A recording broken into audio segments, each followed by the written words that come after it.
baju hitam saya takut orang, pakai baju putih, diikat baru hanya kelihatan ini kepala baru begini, baca langsung begini, baru dia kasih tahu ya, jangan lupa, pilih Kasman Lasa.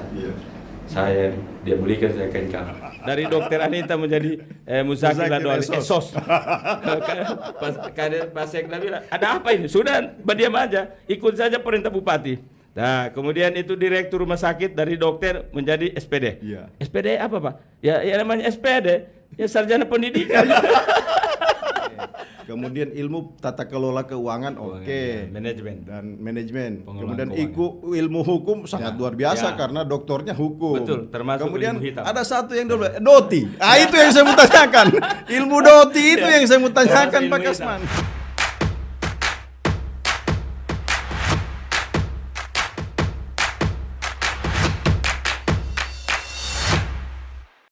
Bismillahirrahmanirrahim. Pemirsa, di mana saja kalian berada, Assalamualaikum warahmatullahi wabarakatuh, dan salam sehat untuk semuanya. Hari ini kita jumpa lagi di podcast Kabar 68, Kabar untuk Semua. Sebelum menonton acara ini, jangan lupa tekan tombol like, komen, dan subscribe. Di studio kali ini telah hadir seorang tokoh fenomenal, cukup unik, kontroversi, dan sakti. Memulai karirnya sebagai juru penerangan. Kemudian ketika Departemen Penerangan direformasi, tokoh ini melanjutkan karirnya dan menempati berbagai jabatan penting di lingkungan pemerintahan Kota Palu, kemudian menduduki jabatan eselon 2 di pemerintahan Provinsi Sulawesi Tengah. Setelah itu, 8 tahun yang lalu, beliau dipercayakan menjadi seorang kepala daerah. Hadir bersama kita, Bupati Donggala, Dr. Doktorandus Haji Kasman Lasa, SHMH, Kanjeng Raden Aryo Hadiningrat. Selamat datang Pak Bupati, Pak Kanjeng. Assalamualaikum warahmatullahi wabarakatuh. Alhamdulillah, waalaikumsalam warahmatullahi wabarakatuh. Ya, hari ini tamu kita sangat spesial. Selain tokoh unik dan sangat fenomenal. Pak Bupati, Iya. Saya masih ingat sekali ketika menapaki awal karir di bidang politik, ada satu kerja-kerja keras dan cerdas yang Bapak lakukan, yaitu pendekatan sosial lewat sedekah kain kafan dengan tagline Ise Mapa Mai Piapa. Bagaimana itu sampai lahir? Alhamdulillah, terima kasih Pak Pimpinan. Itulah yang mengantar saya menjadi kepala daerah. Sehingga ketika saya melakukan kerja-kerja sosial itu, ternyata itulah investasi sosial yang dulu saya sudah berpikir, orang yang tidak pikirkan saya pikirkan, bagaimana caranya memberikan yang namanya kain, kafan, minyak, sabun, payung, tikar, dan kapur barus kepada orang yang meninggal dunia. Nah, kita yang masih sehat ini hanya memikirkan bagaimana dunia. Ya. Dia tidak pikirkan bagaimana kalau kita sudah meninggal dunia. Ya. Nah, saya ini memikirkan waktu itu tahun 1997. Bayangkan itu. 97, 98, 99, 2000 sampai seterusnya. 2000, 2001, 2, 3, 4, jadi 2000, jadi kerja-kerja sedekah sosial itulah yang mengantarkan seorang mantan juru penerangan menjadi kepala daerah. Periode 2014, 2019, kemudian 2019, 2024. Pak Kanjeng, kemarin kan banyak orang menyaksikan misalnya kerja-kerja cerdas itu bagaimana pada akhirnya. Ternyata kerja itu sangat luar biasa, karena mengantarkan Bapak sebagai bupati yang mengalahkan lawan-lawan tangguh yang diusung oleh partai-partai politik besar.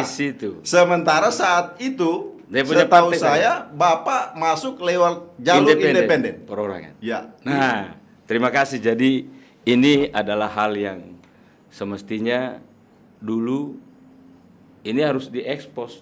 Begitulah kerja-kerja yang saya lakukan dulu membuat investasi sosial. Ternyata dalam perjalanannya rupanya menjadi investasi politik. Iya. Saya setiap orang meninggal, saya pasti bawakan kain kafan, minyak, sabun, payung, tikar. Kalau Islam, kalau Kristen saya Peti belikan yang namanya peti jenazah, baju jas, celana jas, baju dalam, kostum, sepatu, kaos kaki, kaos tangan. Itu semua saya belikan.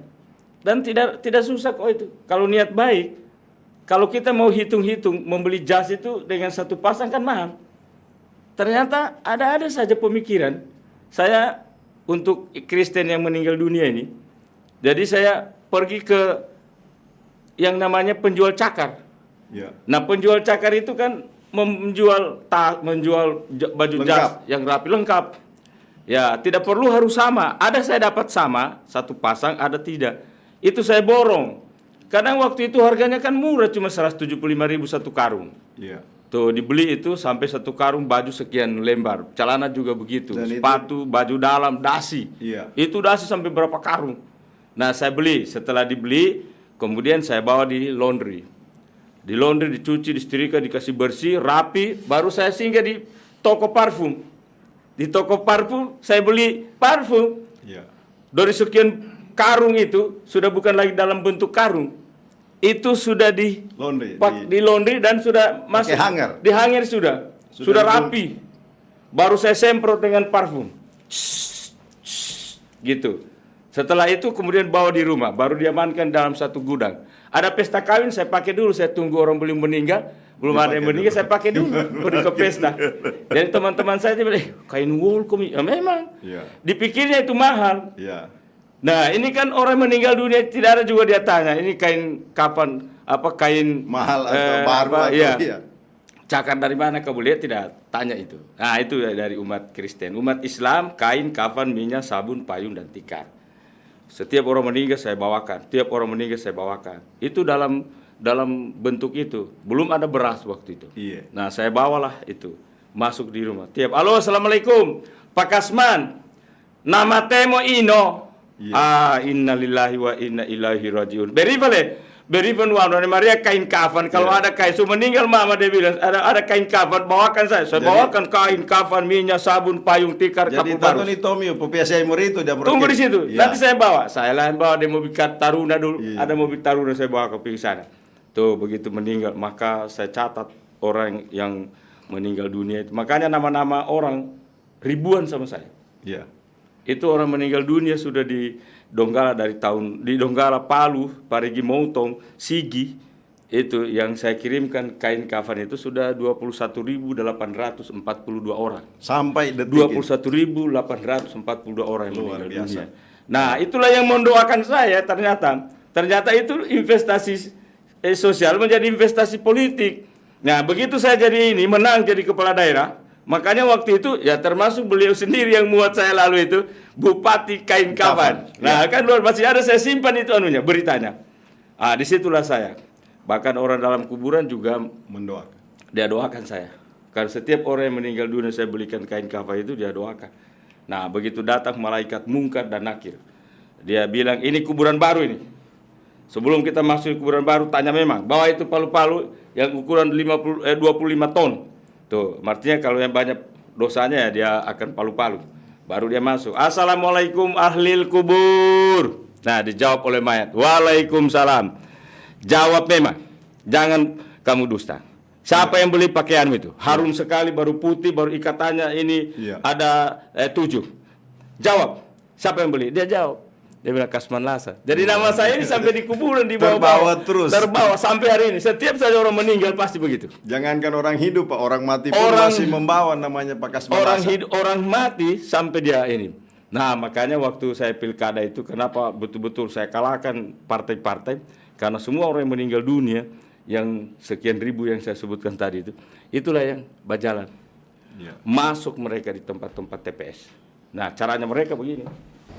Dibungkus dengan kain kafan. Baru ini diikat begini. 5 ikatannya. Baru ini tidak dilihat. Tuh. Baru mayat ini baca. Gini, masuk di TPS. Gitu. Bagaimana kita tidak takut orang kalau sudah begini pakai baju hitam saya takut orang, bagi baju putih diikat baru hanya kelihatan ini kepala baru begini, baju langsung begini, baru dia kasih tahu ya, jangan lupa Kasman Lasa. Iya.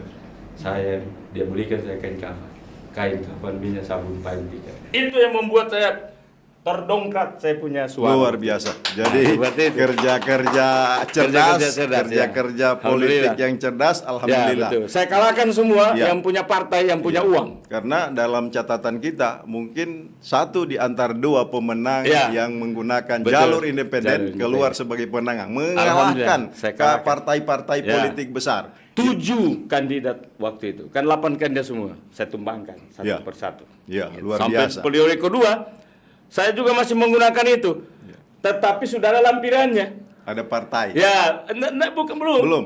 Lampirannya lagi ada sudah partai saya tapi pakai lampiran. Apa lampirannya? Setiap orang meninggal dunia, halo selamat siang Pak Kasman, Pak Kasman meninggal Oma. Oh iya. Nanti saya uruskan kain saya uruskan bajunya, petinya dan sebagainya. Nah, saya lampiran apa? Beras 1 karung, Aqua 50 dos. Jadi periode kedua sudah lampiran. Ya. Aqua 50 dos. Kemudian baju kain itu yang dipakai oleh jenazah. Kemudian baru nanti ada mobil yang berantar. Mobil Taruna ditaruh open di belakang. Baru berantar. Saya bilang kalau kamu turun nanti berantar, semua orang yang ada badudu di situ di Tazia itu, yang 200 orang, minta tolong beangkat itu itu apa namanya? Yang namanya dos, aqua, beras. Jadi beras itu jangan 1 orang berangkat, 4. 2 begini, 2 di sebelah sana. Terigu, 2 di sini, 2 di sana. Gula 10 kilo. Kemudian dos 50. Baru turun mereka. Baru lewat. Jangan kamu lewat di belakang. Kalau kamu lewat di belakang, orang tidak lihat bantuan kita. Harus lewat di depan orang yang Batazia itu. Bapikul begini, baru minta tabe om, tabe tante. Kasman lagi itu. Bukan lain, lalu saya punya tante, dia juga yang belikan yang luar biasa. Gitu Pak. Jadi akhirnya dalam agama, memang tangan kanan memberi, tangan kiri tidak boleh tahu. Tapi dalam politik, tangan kiri memberi, tangan kanan mengumumkan. Tangan kanan mengumumkan. Itu yang namanya politik. Nanti setelah itu baru kita berdoa. Iya, luar seperti itu yang saya lakukan, Pak. Luar biasa, Pak Kasman. Makanya di awal tadi saya sudah bilang bahwa ini tokoh fenomenal. Betul. Unik, kontroversi, dan sakti. Sakti. Betul. Pak Bupati. Ya. Itu tadi soal kerja-kerja cerdas dimasuk ketika memasuki arena politik.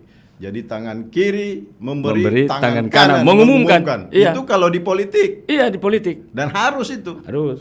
Kemudian, kapan kita tidak umumkan? Lewat. Orang tidak tahu kita. Iya.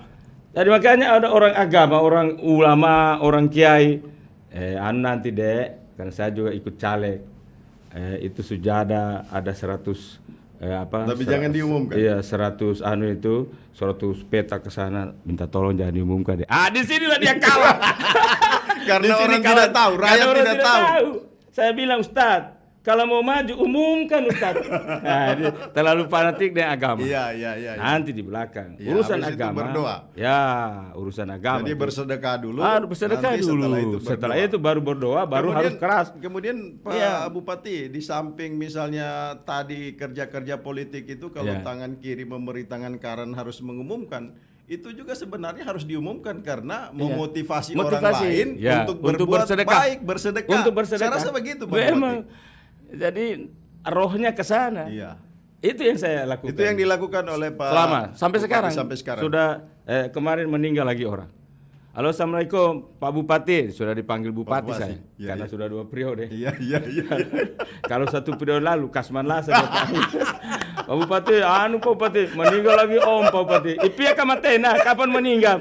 Tadi malam Pak Bupati. Kalau ada kain kafan, saya yang antar. Saya yang antarkan, Pak. Iya. Tuh. Itu investasi politik. Dan kerja-kerja sedekah terus berjalan. Ya, Pak Bupati. Kemudian itu tadi soal kerja-kerja cerdas. Kemudian ada tagline Ya. Itu sebenarnya kan waktu baru-baru itu Pak Kasman bikin Ya. ISEMA apa MEPI orang apa. ketawakan. Ya. Pada akhirnya sekarang kan orang Jadi top, Bapak. jadi top itu. Ya. Kalau Kemudian setiap itu- sesuatu yang dimulai baru, Ya. pasti orang tidak suka. Nah, ISEMA seperti apa MEPI apa itu ISEMA jadi apa top MEPI apa itu. sekarang. Dan itulah juga yang mengantarkan Bapak menjadi bupati 2 periode. menjadi bupati. Ada lagi tambahan saya kasih tahu tadi. Ini kain kafan awalnya adalah memang saya tidak rencanakan kalau menjadi investasi politik. Iya. Saya hanya rencanakan kita mau cuma beramal. Iya. Kita hanya ingin mau beribadah, kita hanya makanya itu begitu ada satu keluarga dari Kolak-Kolak. Iya. Dia sakit di OT, Iya. sakit dia. Gitu sakit, ya kasih tahu anak anunya, kau ke rumahnya Om Kasman.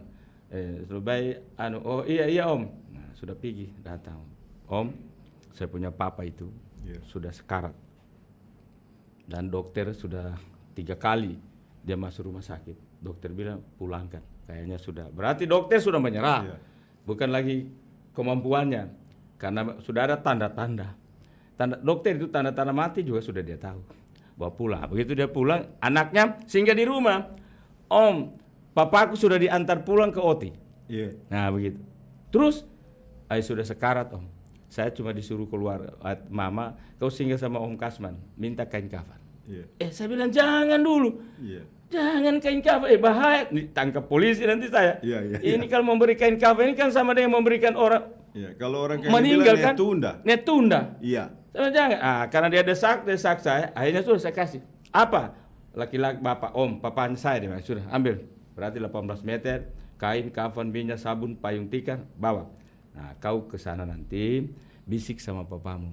Sudah meninggal? Belum meninggal. Belum, masih di Pamada di sana. Habis sama papamu nanti ya. Mudah-mudahan insya Allah Tuhan ini. Jadi papa, tapi ambil air wudhu dulu kamu. Ambil air wudhu, bajene baru berdoa. Papa bisik di telinganya. Papa saya minta maaf. Lama sedikit saya karena singgah di rumahnya Om Kasman. Tuh, Bapak kamu ambil papa kain kafan untuk papa pakai. Nah, bayangkan itu kan shock terapi. Iya. Kain kafan diambil di rumah itu untuk dia pakai. Jadi shock Dia ini terapi. sudah sekarat. Iya. Dikasih makan saja dari rumah sakit sudah tidak bisa. Apalagi sudah sampai di rumahnya, dan lagi bisa masuk papa. Tapi karena anaknya bilang, papa saya tadi singgah-singgah di rumahnya Om Kasman, ambil kain kafan untuk papa pakai. Apa dia bilang? Kan tidak bisa ngomong lagi dia, tinggal tangan diangkat. Nunja apa nih pedodo apa dia minta ini? Rupanya dia minta telur kampung, Pak. Iya. Direbuskan telur kampung 3. Iya. Tuh, direbuskan telur kampung baru itu. Ini baru dikasih makan. Apa, Pak? Iya. 3 biji telur kampung. Habis. Selesai dia makan. Selesai. Padahal di rumah sakit Tinggal disuap tidak bisa lagi masuk makanan. Terus begitu siang dia minta lagi telur kampung. Sore malam dia minta lagi telur kampung. Apa? Sekarang dari tahun 2004. Alhamdulillah. 2004 sekarang sudah 2022 masih sehat. Makanya setiap ada hasil kebunnya. Kenika kau punya Om di sana. Kasman Lasa. Ini ubi. Coba. Itu shock terapi dari Itu shock kain terapi. kafan. Saya bilang makanya kalau setiap orang meninggal, setiap orang sakit sudah tidak mampu lagi dokter, bawa kemari saya obat. Shock terapi Saya kain shock kafan. terapi dengan kain kafan. Tidak ada orang yang tidak takut dengan kain kafan. Asal sudah dibawakan kain kafan di sampingnya. Dia bilang berarti mati mati rupanya karena sudah ada kain kafan ini. Jadi bacakan doa, ya Allah ya Tuhan, Bismillahirrahmanirrahim. Ini diniatkan kain kafan ini. Ane muala pula tala kalau kamu abe alamo, tapi ane pakalompe kamu kasih ini sehatkan dia ya Allah. Tuh, akhirnya apa? Kain kafan itu sampai karena jangan dia sudah 4 tahun itu kain kafan. Jangan kamu kasih, simpan baik-baik di rumah. Jadi kalau ada orang sudah sekarat, stroke dengan terapi dengan kain kafan. Jadi sehat dia. Karena tidak ada orang yang tidak takut meninggal dunia Pak, kalau imannya tidak kuat. Kalau imannya kuat, dia memang selalu itu. Tapi imannya tidak kuat, baru dia berusaha untuk mau hidup kembali. Makanya dia berusaha bangun, bangkit, kuat tenaganya, dan minta begini. Ternyata intolu, telur dia minta gitu. Nah sekarang kenapa sampai ISEMA apa MEPI apa itu? Kan ISEMA apa ini dan MEPI apa? Siapa lagi kalau bukan kita? Kapan lagi kalau bukan sekarang? Jadi bukan disebut situ siapa lagi kalau bukan aku? Siapa lagi kalau bukan kita? Kita ini menggambarkan semua. Kapan lagi kalau bukan sekarang? Jangan ditunda-tunda. Nah, itulah. Iya. Lalu kemudian saya memberikan gambaran. Kenapa saya beri istilah itu? Karena saya menilai penduduk Donggala ini 338.564,5 jiwa. 5 jiwanya karena ada manusia pendek di Donggala 5%, termasuk Mpoda. Lurah Kabonga Kecil itu Mpoda namanya, pendeknya begini. Nah, termasuk 5 dia. Lalu kemudian saya masuk di wilayah Banawa, itu ada 5 desa Loli, itu Unde itu. Iya. Loli Oge, Loli Pesua, Loli Salura, Loli Dondo, Loli Tasiburi, Loli Dondo. Namanya Dalaka kalau di Pantai Barat, Jono kalau di Enu, Amal kalau di Toaya. Yeah. Itu golongan orang-orang Undegia. Iya. Itu. Yang bahasanya begini, empai kumpoda, nasai mo, Yeah. uli ke boa. Ane maru ava boa. Pova, Iya, ipokai iya. kapa boa. Kan mutateva kita. Iya, Itu iya. kan bahasa orang Iya, Undegia. Unde Raya orang sekarang. Ya, tergabung itu dalam Unde Loli Raya. Iya. Undegia itu. Loli Raya. Nah, di situ baru masuk lagi di wilayah Kabonga Besar, Kabonga Kecil. Masuk lagi di Boneoge, kemudian masuk di wilayah Kelurahan Ganti, kemudian masuk di wilayah Lapaloang, Kabuti. Itu Unde Kabonga Besar, Kabonga Kecil, Gande Bulu Bale. Itu Unde Pu. Iya. Unde Pu na yanu. Nah saya mau komen Unde Pa. Itu Lebih bahasa halus Unde ya? Pu. Lebih halus halus. ya. Halus ya. Lebih halus lagi Unde Hia. Unde Gia. Nah Unde Hia kami, saya punya papa. Kola-kola. Kola-kola. Nah Jadi itu kola-kola itu Unde itu. Unde Hia. Unde Hia paling banyak di wilayah ini. Iya. Dari dia mulai dari dulu Bente namanya. Iya. Oleh Bente, Kola-kola itu Lampo, Bente, Kola-kola, Lumbudolo, Lampo, Povelua, Mongo, Salubomba, Salungkainu, Salumpaku, Salusumbu, Salunei, Marale.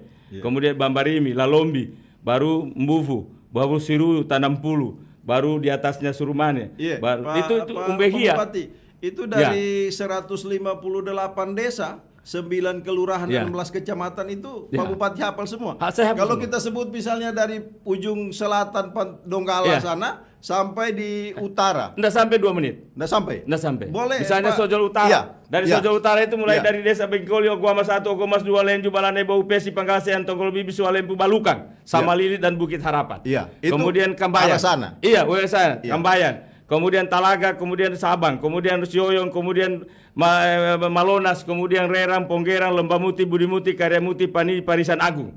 Nah, kemudian masuk lagi ya, Tavia, Tambu, Tovia, kemudian Sibualo, Sipure, Simagaya, Simalili. Masuk di situ Malino. Kemudian masuk lagi tanah wilayah desa kecamatan Balaisan Tanjung, Valandano, Malei, Kamonji, Rano, Keto, Manembaya, Awesan, Pomolulu, Palau. Baru masuk Ombo, Tondo, Tampal, kemudian Sibado, Sipi, Jono, Palintuma, kemudian Lende, Tovea. Baru kemudian masuk Rayon Sindue, Dalika, kemudian Lero Tatari, Bunta Toaya, Sumari, Kumbasa, Maliko, Apes, Salol, Lenggasa, Maku, Masaingi, Marana, Enu, Tibo, Kaliburu, Batu Siago, Batu Siaga, Kayu Taba, Tamarenja, Otis, Sipeso, Alindau, Sikara. Kemudian masuk ke wilayah Labuan Indu, Labuan Panimba, Labuan Toposo, Labuan Lelea, Labuan Salumbo, Labuan Kunggumo, Labuan Bakal, Labuan Sisere. Kemudian masuk ke kecamatan Tantovian di sebelah ini. Ya. Itu dari desa Balai, Guntaranu, Pabombo, Bombo Kalongo, Bombo Panau, Bombo Indu, Wani 1, Wani 2, Wani 3, Wani Lumbung, Petigo. Nah itu. Selesai kan? Ya. Itu baru belum satu menit. Ya, ya, Nah terus. kemudian masuk lagi Loli Oge, Loli Pesua, Loli Dondo, Tasiburi, Pangga, Kabonga Besar, Kabonga Kecil, Bulu Bale. Ya. Kemudian Boneoge, Kulolu, Lapaloa, Maleni, Ganti, Limboro, Kolakolo, Lumbudolo, Lampu, Povelua, Mongo.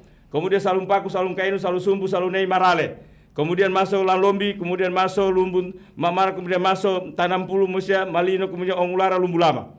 Kemudian di atas gunung ini, mulai kita dari Fugaga, Panasibaja, Vayu, Matantimali, Dombu, Pinembani. kemudian masuk di atas Kecamatan Pinembani, Tavangeli, Bambakan ini, Dangara, Tamado, Palintuma, Gimbubia, Ganagalonga, Karubia.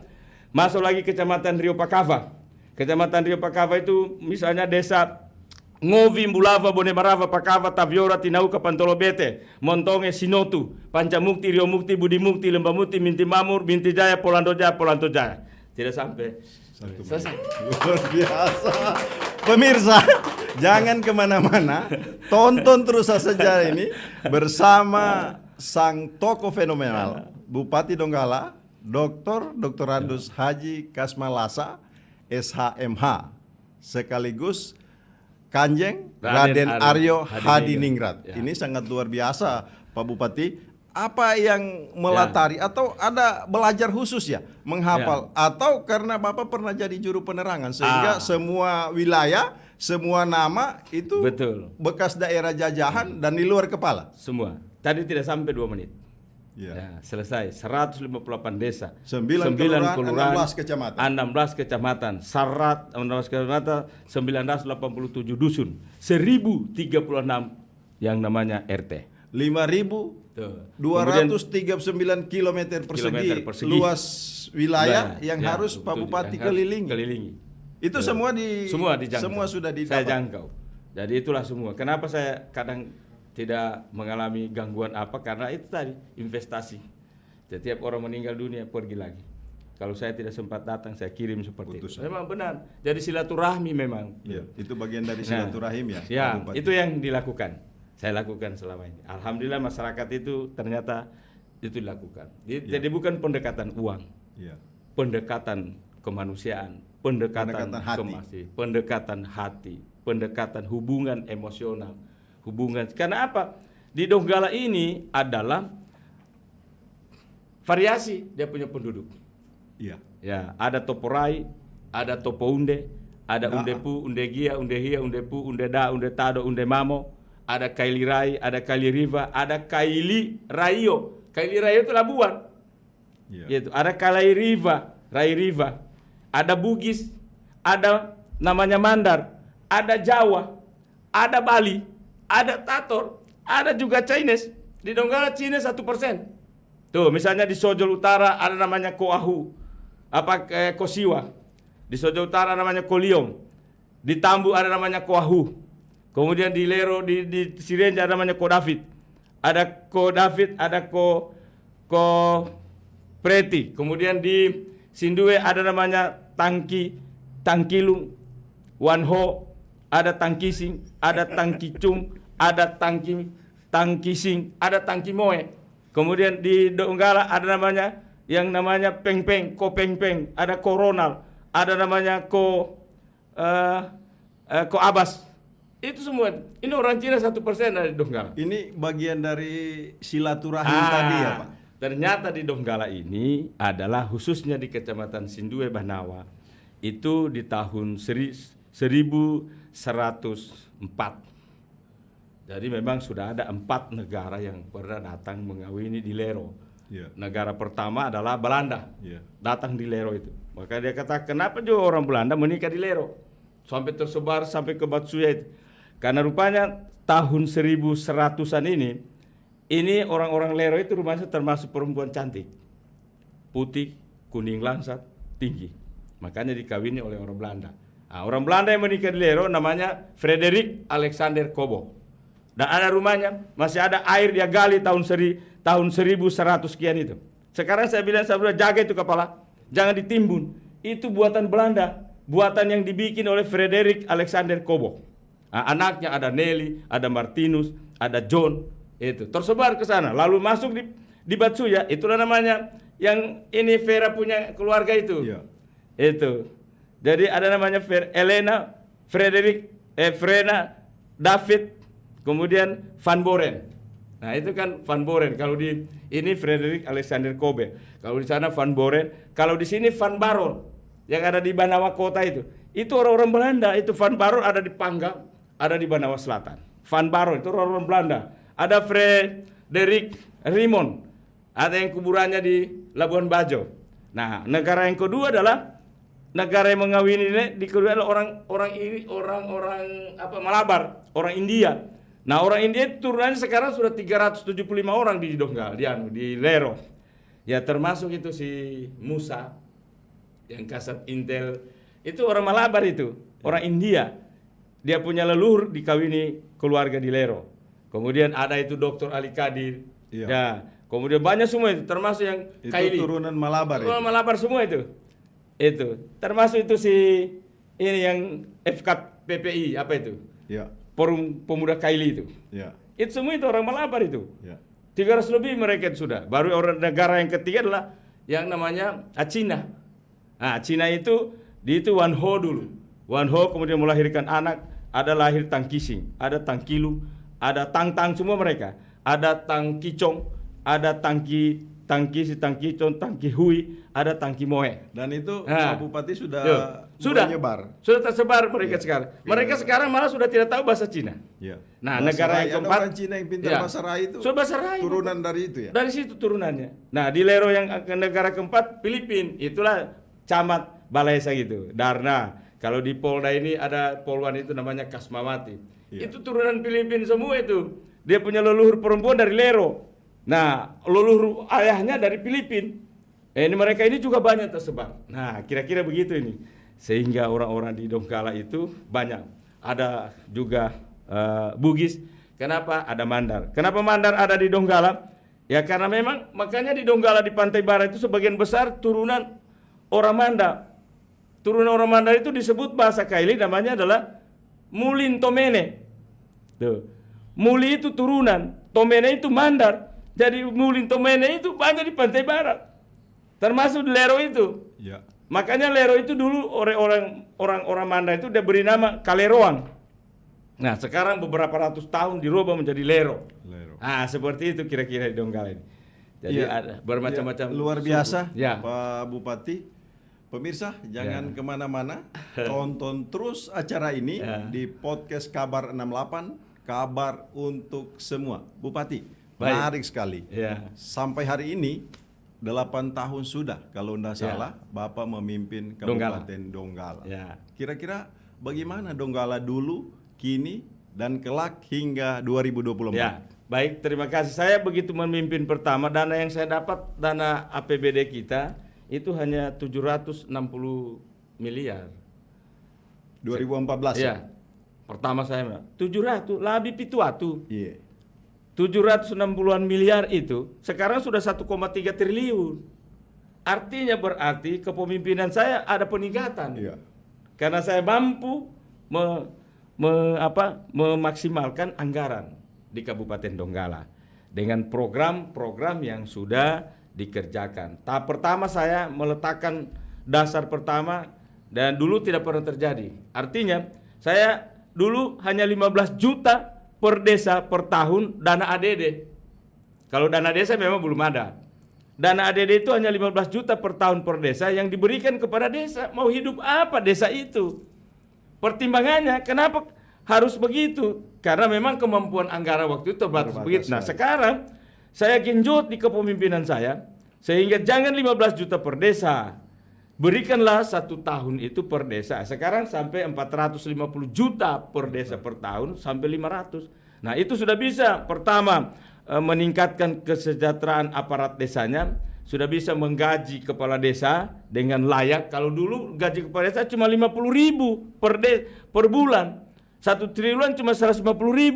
Sekarang 10.500.000 per triwulan gaji kepala desa. Tambah motor 1. Tambah mereka juga membeli yang namanya mobil BUMDes. Sudah hebat. Ditambah lagi dengan aparat desanya diberi dengan dana itu. Di aparat desa mulai dari sekdes, kaur-kaur sampai dengan kepala-kepala dusun. Tambah lagi dengan dana ADD itu bisa membantu untuk pembangunan perbaikan kantor desa. Kantor desa rata-rata sekarang sudah bagus. Tuh, yang berikut lagi sudah dia bisa membangun yang namanya Baruga, tempat pertemuan. Berikut lagi dia sudah bisa membantu anak-anak yang putus sekolah.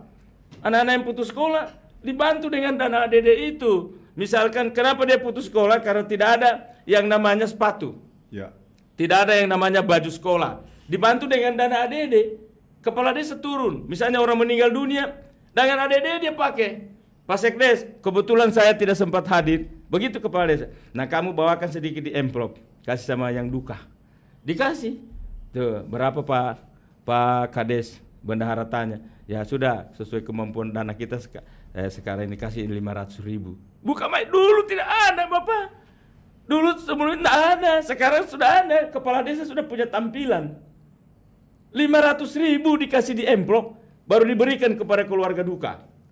Itu. Yang berikut lagi dana ADD itu sudah bisa membantu orang yang melahirkan. Ibu-ibu yang melahirkan ini kasihan.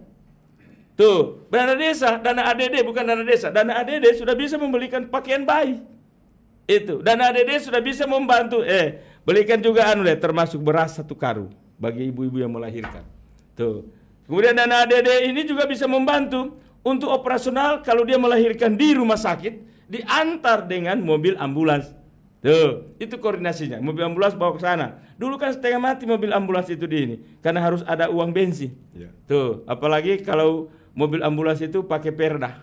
Sekian kilo, sekian. Misalnya 10 kilo, sekian ribu.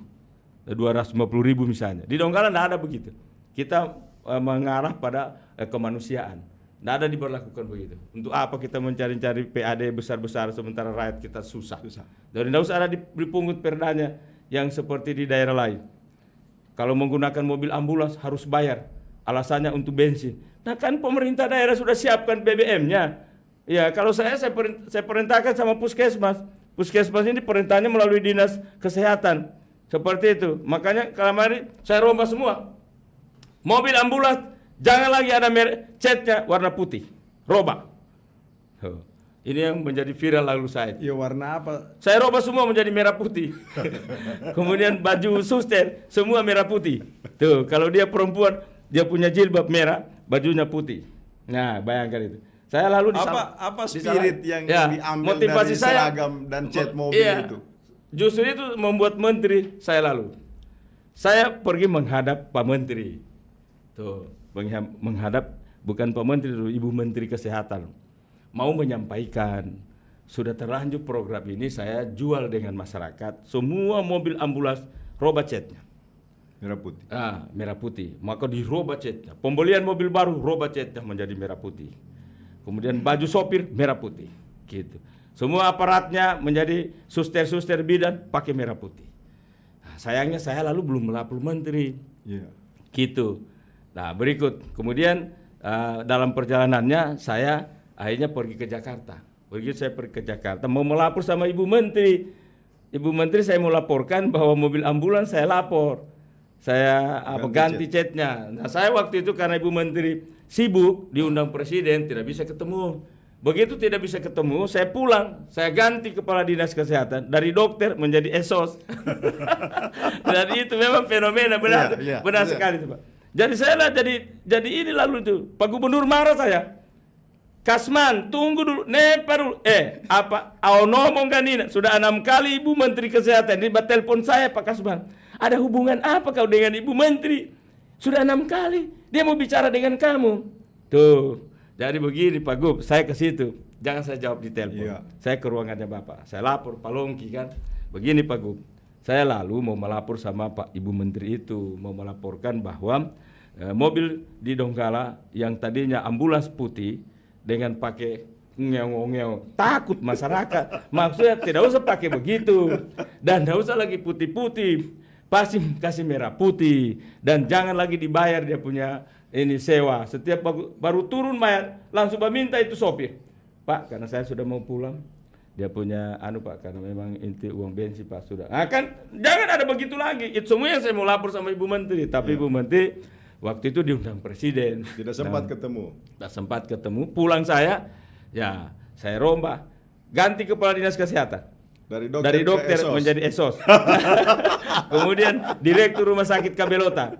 Dari dokter juga saya robah menjadi SPD. Nah, kan begitu. Kayak kan sekolah pendidikan SPD dia punya dari guru menjadi kepala rumah sakit. Kan ini makanya dari situ baru saya kirimi surat sama Ibu Menteri. Ibu Menteri Siti Fadila. Tuh, begitu dia baca surat saya, langsung dia telepon Pak Gub. Dia tidak protes tanda tangan yang sampai di kop surat itu. Itu juga. Dia protes juga itu. Bukan cuma dia protes, dia buang. Karena dia pikir ini tanda tangan saya ini adalah coret-coret itu coret isi surat. Kenapa surat dikirimkan kepada saya lalu dicoret-coret? Ini kan memandang ente begitu Ibu Fadila. Nah ini kembalikan. Menyaut ini Dirjen Bu Menteri, ini tanda tangannya Bupati Donggala itu memang begitu. Aduh, kenapa dibuang? Diambil, dikasih lurus lagi surat itu. Padahal surat itu surat pemberitahuan kepada Ibu Menteri bahwa saya pertama merubah kepala dinas kesehatan dari dokter menjadi esos. Apakah bisa? Kemudian yang kedua, itu mobil ambulans dari putih-putih dengan halo-halo, nyiu-nyiu dihilangkan nyiu-nyiunya, dirubah menjadi merah putih. Jangan lagi ada nyiu-nyiu, takut masyarakat. Nah, begitu. Akhirnya Ibu Menteri ini telepon Pak Gubernur. Pak Gubernur, bolehkah saya bertemu dengan Bupati Donggala? Ya Pak, ya Bu Menteri, ya Bu Menteri, ya saya hubungkan Bu Menteri. Ya begini Pak Gubernur, kalau misalkan ini saya nanti ke Palu, Pak Gubernur. Waduh, Pak Gubernur biar saya, dia bilang ajudannya, biar Pak Bupati. Nuap, nakui Kasman, kenapa sampai begitu Kasman ini? Hubungan apa ini Kasman dengan Menteri Kesehatan? Nah, akhirnya Pak Gub, saya bilang Pak Gub, saya melapor resmi di ruangannya kita. Begini Pak Gub, Kadis Sosial, Kadis Kesehatan, Ibu Dokter Anita. Dokter, saya ganti menjadi Esos. Esos itu namanya Muzakir. Muzakir Ladwali Esos. Tadinya Dokter Anita, ini menjadi Muzakir Ladwali Esos. Kepala Rumah Sakit Kabelota dari dokter saya ganti menjadi SPD. Guru Ya, itu namanya Pak Mahmud. Ya, gitu. Mahmud SPD. Direktur Rumah Sakit Kabelota. Tapi Pak Bupati, pada akhirnya kan semua jalan. Iya, semua jalan. Tidak apa-apa. Saya memang harus bikin begitu. Iya. Maksudnya supaya menteri ini, kalau kita dari kabupaten, kota, daerah terpencil, tolong dilayani kita. Iya. Saya sudah 4 hari di Jakarta. Tidak dilayani. Tidak ada dilayani. Gara-gara tidak dilayani saya. Jadi bikin terobosan. Ya, setiap saya mau ketemu lagi dengan ajudannya itu, dia bilang, Pak Ibu Menteri ada mau diundang Pak Presiden. Ibu Menteri mau ke Kalimantan. Saya tunggu lagi. Ibu Menteri mau ke Sumatera. Saya tunggu lagi. Tidak ada jadi-jadi. Tunggu. Bikin terobosan. Pulang di Donggala saya. Saya kasih tahu Pak Sekda. Pak Sekda ganti Kadis Kesehatan. Dari Dokter Anita menjadi Muzakir Ladwali Esos. Pak Sekda bilang, ada apa ini? Sudah, diam aja. Ikut saja perintah Bupati. Nah, kemudian itu direktur rumah sakit dari dokter menjadi SPD. Iya. SPD apa Pak? Ya namanya SPD. Ya sarjana pendidikan. Dari situ Ibu Menteri datang dia cari saya di Palu Pak. Iya. Pak Kasman, maka bagaimana Ibu Menteri Kesehatan datang. Oh iya Pak Gub. Ya dikasih ketemu saja saya Pak Gub. Nah, makanya dikasih ketemu. Baku peluk. Pak Bupati minta maaf saya Pak Bupati ya. Alhamdulillah ya Pak Bupati. Saya tidak sangka kalau seperti begitu jadinya. Tapi tidak apa-apa Pak Bupati. Ya memang tujuan saya datang mau clearkan. Ya saya minta maaf, pertama saya Pak Bupati, surat Pak Bupati saya buang. Saya pikir Pak Bupati coret-coret, biar tanda tangan saya itu Bu Menteri. Yang kedua Bu Menteri, ya artinya kita bikin inovasi baru. Bu Menteri, apakah di luar dari dokter bisa mengerjakan pelayanan manajemennya? Tapi kabit-kabitnya Ibu Menteri adalah dokter semua. Tuh, manajemen di bawah itu dokter, hanya kepalanya dihandap apa? Saya setuju. Nah, kedua Pak, tiga Ibu Menteri, bisakah saya robah cat mobil seperti nanti kita keluar dari sini, dari hotel apa lalu itu? Iya, pintu gerbang. Oh ini mobil, iya ini merah putih. Wah keren Ibu Menteri, keren. Namanya merah putih, keren. Kenapa saya pakai merah putih? Merah putih itu tidak bisa diragukan lagi. Jadi kalau putih masih diragukan, tapi merah putih itu adalah mengalir darah-darah perjuangan. Ya, kita berjuang. NKRI ada di dada.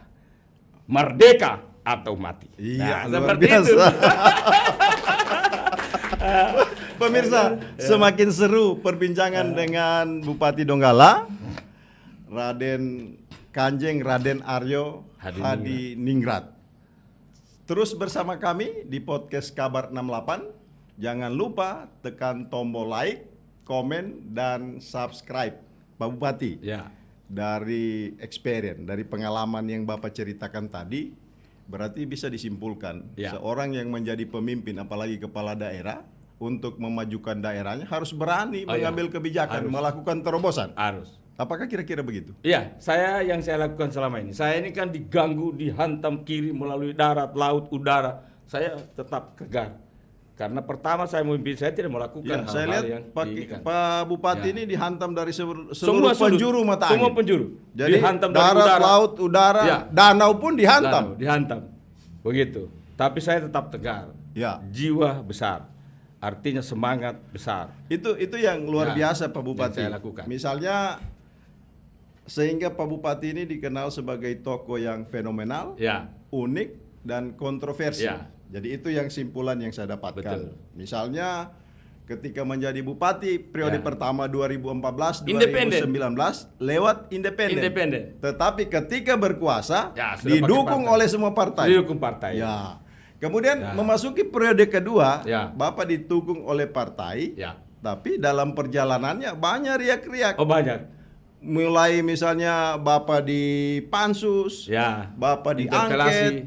diangket, diinterpelasi. Ya, Makanya di hak tidak angket. salah kalau Ya. Bapak punya gelar Betul. baru lagi, Jawara Hak Jawara, Angket. Karena sang itu luar pendekar. biasa, sang pendekar. Jawara sang pendekar. Nah, Jawara Betul. sang pendekar. Ya. Karena saya melihat misalnya sejak 2014 sampai tahun ke-8 Bapak memimpin Ya. Donggala, itu serangan itu luar biasa. Dari Ya. 7 penjuru mata angin, Bertubi-tubi. dari darat, laut, udara, dan Ya. danau secara bertubi-tubi. Betul. Tapi kok sampai saat ini Masih. Pak Kasman tetap Ya, eksis. tetap eksis. Itu pun Tegak. laporannya sudah kemana-mana, Oh, soal ke sudah. APH, kemana, Sudah. semua dilaporkan. Semua dilakukan. Apa kunci dan rahasianya Ya, Pak Bupati? Yang pertama jangan melakukan pelanggaran hukum.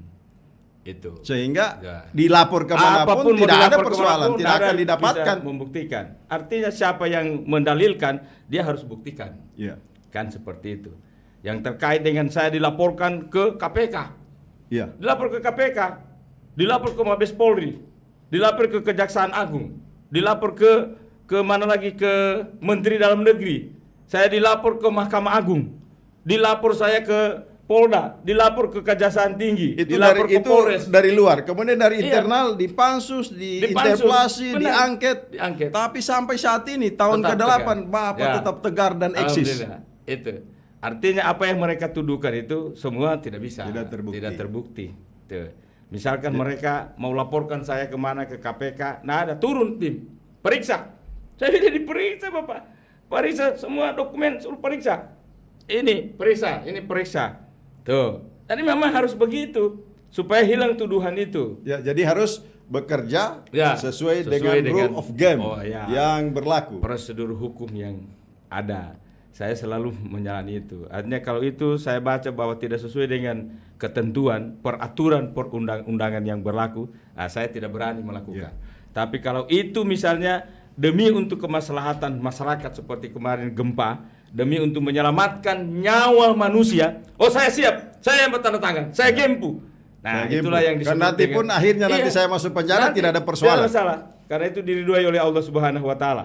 Nah, itulah yang disebut dengan diskresi. Diskresi. Artinya saya menyelamatkan jiwa manusia, saya tanda tangan beras, saya tanda tangan itu yang namanya tempat huninya mereka yang Hunian. disebut dengan huntara, ditempatkan, dibangunkan dan sebagainya, kehidupan mereka disambungkan. Sampai-sampai Presiden Pak Jokowi itu datang di Donggala melihat, memberi petunjuk kepada saya waktu itu. Karena Donggala adalah termasuk 34.568 jiwa penduduk Donggala yang rumahnya rusak berat, rusak sedang, rusak ringan.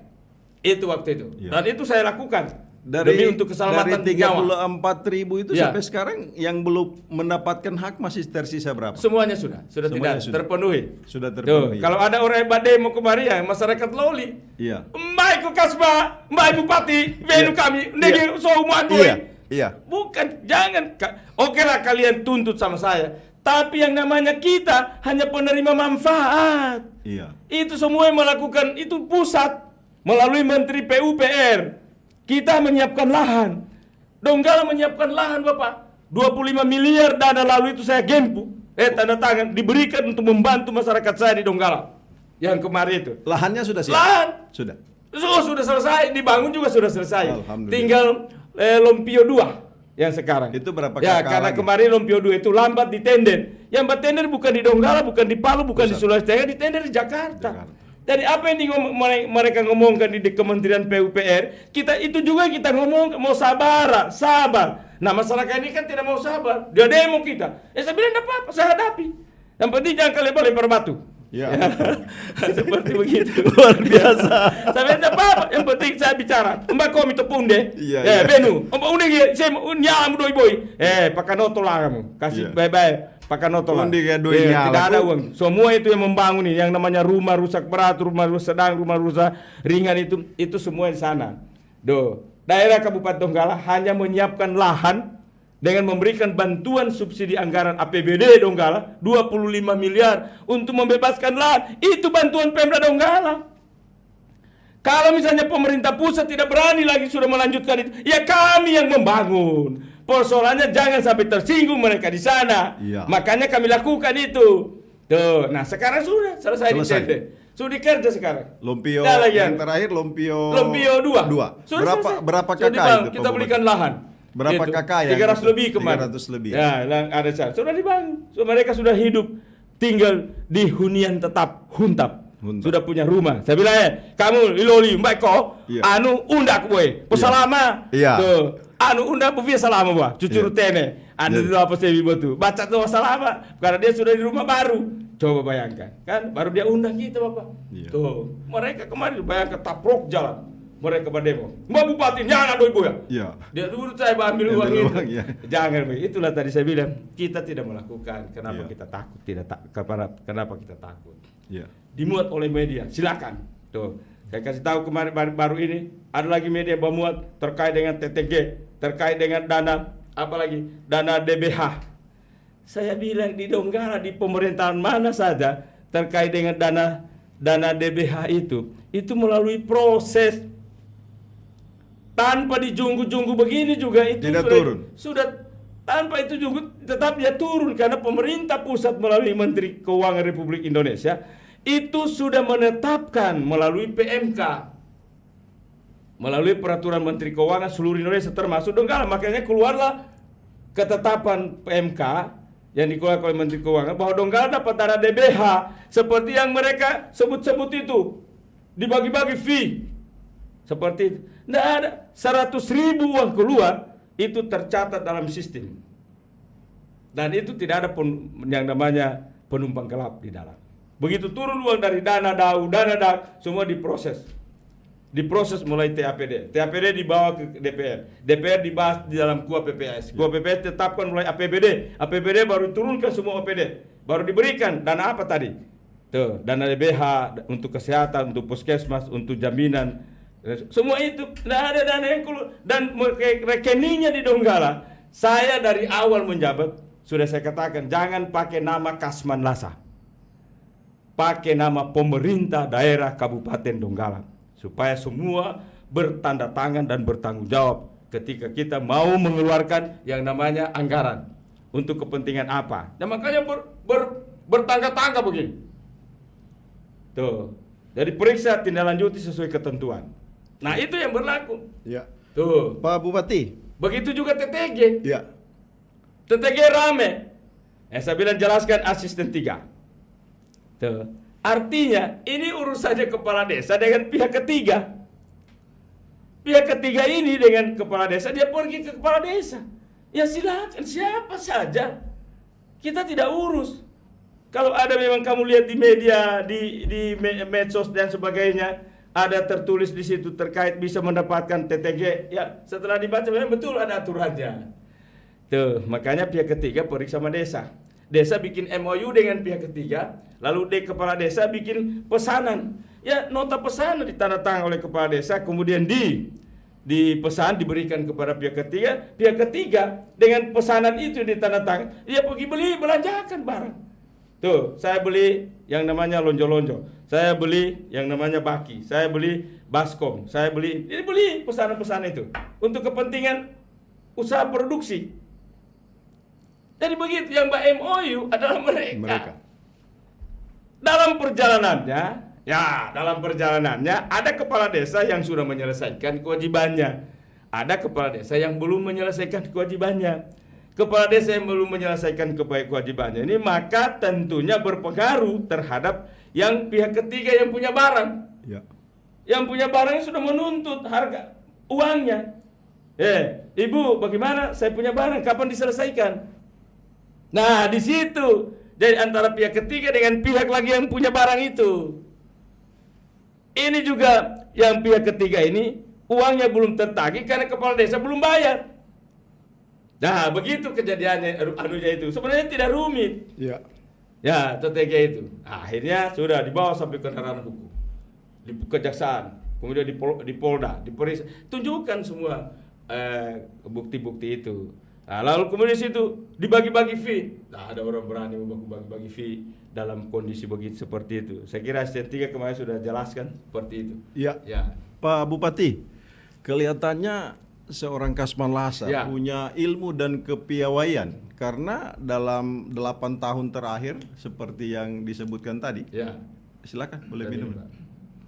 Seperti disebutkan tadi bahwa serangan ini bertubi-tubi dari 7 penjuru mata angin, dari darat, laut, udara dan danau, dan dari internal, dari eksternal, tapi semua terselesaikan dengan baik, dengan clear and clean. Jadi ada yang berkembang di luar bahwa Pak Kasman ini punya ilmu, misalnya ilmu kepemerintahan, kemudian ilmu pendekatan kemasyarakatan, kemudian ilmu tata kelola keuangan, Manajemen. dan manajemen. Pengelolaan Kemudian ilmu hukum sangat luar biasa karena doktornya hukum. Betul, termasuk Kemudian ilmu hitam. ada satu yang doti. Itu yang saya mau tanyakan. Ilmu doti itu yang saya mau tanyakan Termasuk Pak ilmu Kasman. hitam. Jadi begini, kita ini punya latar belakang, Iya. tentunya punya riwayat hidup masing-masing. Iya. Ya, saya tentunya bukan nanti jadi bupati baru belajar kontau. Iya, sudah main kontau memang dari Memang dulu. Sebelum jadi bupati, sebelum jadi pegawai, saya sudah pemain kontau. Iya. Saya sudah pemain karate. Iya. Saya sudah pemain silat. Iya. Gitu. Sudah mahir kita di bidang itu.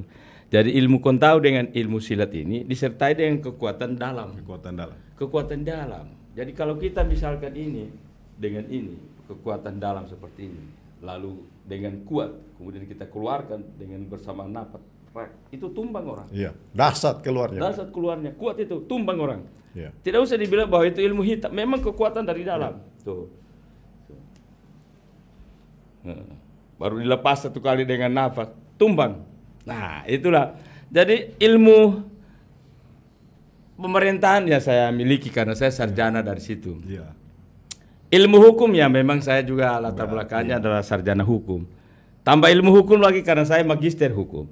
Tambah ilmu hukum lagi saya doktor hukum Bapak. Cum laude lagi saya Ya, peroleh luar biasa. di Universitas Hasanuddin. Iya. Fakultas Hukum Universitas Hasanuddin. Dengan perolehan angka nilai saya waktu itu adalah 3,94. Hampir 4. Hampir 4. Bukan, 3,98. Berarti semua itu A+, A+, semua A+. begitu dulu. Nilai selama kuliah 2 tahun lebih. Ya saya dengan umur yang seperti ini masih bisa saya kuliah karena saya berpikir bahwa memotivasi untuk anak, keluarga dan masyarakat. Iya saja umurnya sudah 62 tahun 8 Masih bulan. kuliah. 62 tahun 62 tahun 8 bulan umur saya masih bisa pergi kuliah. Berangkat hari Jumat, hari Kamis sore, terus tiba di Makassar, Jumat pagi kuliah, Jumat sore kuliah, kemudian Sabtu pagi kuliah, Sabtu sore kuliah, tuh, kemudian Minggu pagi kuliah, Minggu sore kuliah, Minggu malam balik kerja. Begitulah saya selama 1,5 tahun. Karena mata kuliah itu hanya 1,5 tahun, artinya hanya semester 1, 2, 3 selesai. Satu semester kan cuma 5 mata kuliah. Itu saya lakukan. Nah, sisanya saya menyusun disertasi, direkomendasikan oleh rektor, oleh profesor, saya bawa sama Pak Gub. Di sini orang cerdas dibutuhkan. Masa kita lagi mau sebagai ini yang sudah S3, kita lagi yang mau ngetik. Tuh, contoh apa judulnya tadi? Nggak perlu. Itu namanya S1 itu. Nggak usah begitu, manfaatkanlah manajemen itu. Iya. Ya, karena kita ini sudah S3, yang dibutuhkan kecerdasan, bukan pintarnya. Itu, saya manfaatkan ini orang-orang. Iya. Ya, termasuk waktu itu Pak Gubernur. Pak Longki juga saya. Iya. Saya menyampaikan Pak Gub, saya buatkan surat secara resmi, saya mau kuliah. Beliau restui. Tuh. Pak Kasman, iya saya setuju, saya luar biasa kami punya semangat itu. Iya Pak. Ya, tentunya saya kuliah Pak Gub, saya izin memang supaya nanti Bapak ketika Bapak mencari saya hari Jumat pagi, hari Jumat sore, kemudian hari Jumat pagi saya berangkat, kemudian hari Jumat sore, hari Jumat ini Bapak tidak cari lagi karena saya hari Sabtu, hari Minggu, hari libur. Ya, saya pamit hari Jumat pagi itu Pak Gub. Ya, tidak apa-apa. Makanya ketika Bapak butuhkan saya hari Jumat, saya tidak ada nanti Pak Gub. Nah, kalau begitu, bikin surat permohonan ke Pak Mendagri. Ya, saya bikin surat permohonan atas rekomendasi surat saya, permohonan saya kepada Pak Gubernur rekomendasikan, kemudian dikirim ke Menteri Dalam Negeri. Menteri Dalam Negeri keluarkan saya punya rekomendasi. Izin studi. Izin studi namanya. Kenapa? Karena terkait jangan meninggalkan tugas itu. Makanya saya 1 tahun kuliah, 1,5 tahun kuliah mata kuliah, 1 semester ada 5 mata kuliah, semester kedua 5, semester ketiga 5. Masuk kedua sudah membuat proposal penelitian. Saya penelitian saya adalah Sulawesi Tengah. Gitu, di daerah bencana. Itu juga saya minta rekomendasi dari Pak Gubernur. Pak Gubernur kasih saya rekomendasi. Lalu saya bawa. Memanfaatkan potensi yang ada. Masa saya pergi lagi bawa kepala badan bencana alam di Parigi? Tidak perlu saya pergi. Saya melalui Pak Gubernur teleponkan kita dulu Pak, saya ini mantan staf ahlinya gubernur, jadi mengerti saya. Teleponkan kita dulu kepala Bupati Parigi Motong. Oh siap. Ini, ambil Pak Bupati, bawakan dulu surat keputusan bencana tanggap darurat Parigi. Tuh. Telepon lagi Bupati Sigi, Pak Bupati, coba bawa kemari, perintahkan kepala badan penanggulangan bencana alam, dia bawakan saya SK kemudian petunjuk teknis yang ditandatangan oleh kepala daerah masing-masing. Ya, iya Pak Gub, saya bawakan. Begitu. Ini namanya cerdas. Itu bagian dari kecerdasan. Bagian dari kecerdasan. Apakah saya lagi pergi bawa bembeng buku, saya pergi assalamualaikum. Pak, jadi berdasarkan rekomendasi dari Rektor Unhas dan rekomendasi Gubernur, saya ini datang. Nggak usah begitu. Kita ini bukan menjadi apa. Kita ini adalah yang namanya praktisi. Ya, kemudian akhirnya saya 1,5 tahun meneliti, dapat dengan judul itu, diskresi. Ya, ternyata diskresi itu adalah memang itu bertentangan dengan aturan. Tapi karena demi untuk kemaslahatan harus dilakukan jiwa dan nyawa manusia, maka saya harus lakukan yang namanya pergeseran anggaran. Jadi bukan pengurangan anggaran kemudian pembinaan, tapi pergeseran. Jumlah tetap, nilai tetap, angka tetap, tapi itu bukan merubah itu karena sudah ditetapkan oleh Dewan Perwakilan Rakyat. Itu yang saya lakukan di diskresi. Makanya saya pertahankan, lalu itu saya lancar ngomong karena saya kuasai. Iya. Tuh, di Sulawesi Tengah sekian ribu orang meninggal. Rusak berat, rusak sedang, rusak ringan. Kemudian bantuan yang diberikan berdasarkan anggaran yang diberikan oleh APBN. Nah, itu juga sambil menunggu APBN turun, maka pemerintah daerah, waktu itu saya peneliti, saya minta kepada pemerintah daerah untuk membantu dulu masyarakat yang sudah terkapar. Apa langkah yang dilakukan? Ya harus koordinasi dulu untuk mendapatkan bantuan, urusan uang nanti di belakang. Utamakan dulu menyelesaikan, makanya koordinasinya ke Bulog. Makanya Bulog berikan ratusan ton beras. Baru dikirim ke 11 titik di Kabupaten Donggala. Begitu juga di 43 kelurahan di Palu. Begitu juga 9 yang ada di Parigi Motong. Apalagi di Kabupaten Sigi. Ini semua saya mampu menceritakan di hadapan penguji, para profesor, doktor, dan guru besar. Akhirnya saya tetapkan sebagai adalah mendapatkan nilai 3,98 cum laude. Luar biasa. Saya bangga saya. Luar biasa Pak Bupati, di usia 60 tahun, 62 tahun 8 bulan masih bisa mendapatkan cum laude dalam strata pendidikan S3. Pak Bupati, kita jeda dulu sejenak. Pemirsa, di mana saja kalian berada, tonton terus acara ini, jangan lupa like, komen, dan subscribe. Tetap di podcast Kabar 68, kabar untuk semua. Pak Bupati, berkaitan dengan tugas Pak Bupati, 2 tahun lagi kan akan mengfinalisasi periode kedua. Angka kemiskinan di Kabupaten Donggala tercatat sebesar 16,73%. Itu fluktuatif dari tahun 2000 ketika Bapak menjabat kan. Pernah tinggi sekali, 2000 sekian, pernah 28% kalau tidak salah. Kemudian turun. Dan sampai saat ini sudah tinggal 16,73% dari 337 jumlah penduduk. 337.664 jumlah penduduk. Kemudian Donggala adalah daerah termiskin paling atas. Bagaimana kondisi yang sekarang hingga di akhir masa jabatannya Bapak? Baik, sesungguhnya kalau saya menjawab, kita harus ideal kan berpikirnya dan fantastis, kemudian fakta. Kita bicara fakta. Di Donggala itu tidak ada orang yang miskin. Kita bicara real.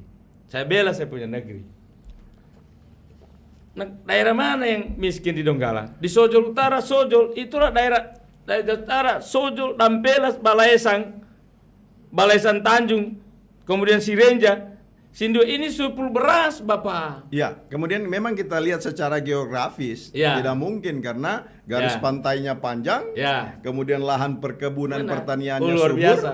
Itu mulai dari Sojol sebelah sana, Bengkulu. Donggala sebelah Ya. sana sampai Di Tinauka. Pantai Barat. Ya, Tinauka. ya. Itu Tinauka potensi juga. sumber Luar daya biasa. alamnya cukup Makanya luar biasa. Saya mau jawab dulu yang realnya. Ya, Nanti sebentar kita bicara data. ya. Tuh. Jadi pada akhirnya tadi saya diundang oleh BPS, saya jelaskan. Tuh. Saya jelaskan dan Bapak harus turun. Jangan sampai kita salah data lagi. Selalu Donggala paling tinggi angka kemiskinannya. Ini data yang keliru. Oh, itu sudah disampaikan Saya ke sampaikan BPS? dulu. Potensi yang kita miliki ini luar biasa. Yang namanya daerah Valandano, Malei, Kamonji, Rano, Keto, Manembae, Awesan, Pomolul, Palau, daerah ikan. Karena garis pantainya Garis cukup panjang. pantai. Kita bicara lagi mulai dari Labuan, Tarantoveni, beras, rayon Sindue, sayur-sayuran, buah-buahan. Luar biasa. Kebun kita. Ubi kayu, ubi jalar, kemudian jagung. Apalagi tomat, kacang panjang, kedelai. Itu sudah setiap saat orang ke Kalimantan sekarang. Bawa jualan-jualan telur, ayam, itik, kambing, hewan-hewan itu, japi. Ini sepintas kita melihat tidak ada seperti itu. Nah, sekarang sebentar saya jawab. Lalu di wilayah Rio Pakava, coba kita masuk Rio Pakava. Rio Pakava itu luasnya sama dengan Kota Palu. Kalau Bapak mau ke sana hilang. Mulai dari Ngomvi, Bulava, Bodemarava, Pakava, Taviora, Tinauka, Pantolobete, Montonge, Finotu, Minti Mamru, Minti Jaya, Polando Jaya, Pancamukti, Rio Mukti, Budi Mukti. Hilang kita kalau mau ke sana. Boleh dites. Sekitar 400 km Iya. persegi ya. Iya, luas sekali wilayah itu. Tapi kalau kita ke sana harus lewat Mamuju Utara. Tuh, itu yang ini, Bang. Apa yang ada di sana? Di sana ada beras. Lumbun beras. Di sana orang adalah daerah sawah, daerah pertanian dan kelapa sawit. Kehidupan mereka di sana luar biasa. Begitu juga di Banaus Selatan. Tuh, sebagian ada, kecuali di atas gunung ini. Makanya saya bilang persentasenya yang mana? Karena itu harus kita perbaiki. Apa yang ini? Coba kita tanya. Neparul Om. Kami usia itu Om, Evaraimu no kumoni cambongnya. Mepole iya Pak. Iya, Makoy tahu. Siapa bilang? Saya tidak makan. Coba kau lihat, saya punya kebun itu. Coba lihat sana. Bawa di sana. Tuh, saya kasih beras kamu. Tuh, kau dari mana? Dari Palu. Ya, itu ada beras, ambil 3 karung. Bayangkan. Orang memberi. Yang susah kehidupannya itu adalah masyarakat kota. Yang mana masyarakat kota? Yaitu mulai di Loli Oge, Loli Salura, Loli Pesua, Loli Tasiburi, Loli Dondo, Kabonga Bete, Kabonga Kido, Bulu Bale, Tanjung Batu, Labuan Bajo. Nah, kemudian Boya, kemudian Maleni, sampai di situ. Kalau Bone Oge, daerah ikan, Bapak. Labuan Bajo, daerah ikan. Apa yang susah di sana? Nah, saya bantah. Ternyata persoalannya adalah kita sudah kaji. Kenapa setiap tahun ini selalu urusan kemiskinan yang menjadi topik Donggala yang paling tinggi areal kemiskinan? Ternyata data ini guys. Semestinya kita mendata ke depan satu rumah tangga itu satu. Iya. Tuh, data di bawah satu rumah tangga dia kasih masuk juga bapaknya, dia kasih masuk juga istrinya dia kasih masuk mertua, dia kasih anak mantu, dia kasih masuk lagi itu. Pendataan yang keliru. Soal pendataan. Pendataan itu yang keliru. Sehingga semestinya kita tinggal kalau 16% lebih itu sebetulnya tinggal 1000-an. Ya apa tinggal 1000-an ini, tapi sekarang masih ada 5.000-an sekian. Iya. Besar sekali. 53.000 Iya. kalau enggak salah. Besar. Tidak gampang itu. Itu terus naik berfluktuasi dia punya itu. Nah, ternyata saya diundang oleh BPS tadi. Lalu sebelumnya kami OPD ini berunding untuk mengkaji, untuk memberikan yang namanya press release terhadap data miskin itu. Iya. Gitu. Nah, kita dapat sudah dia punya ini.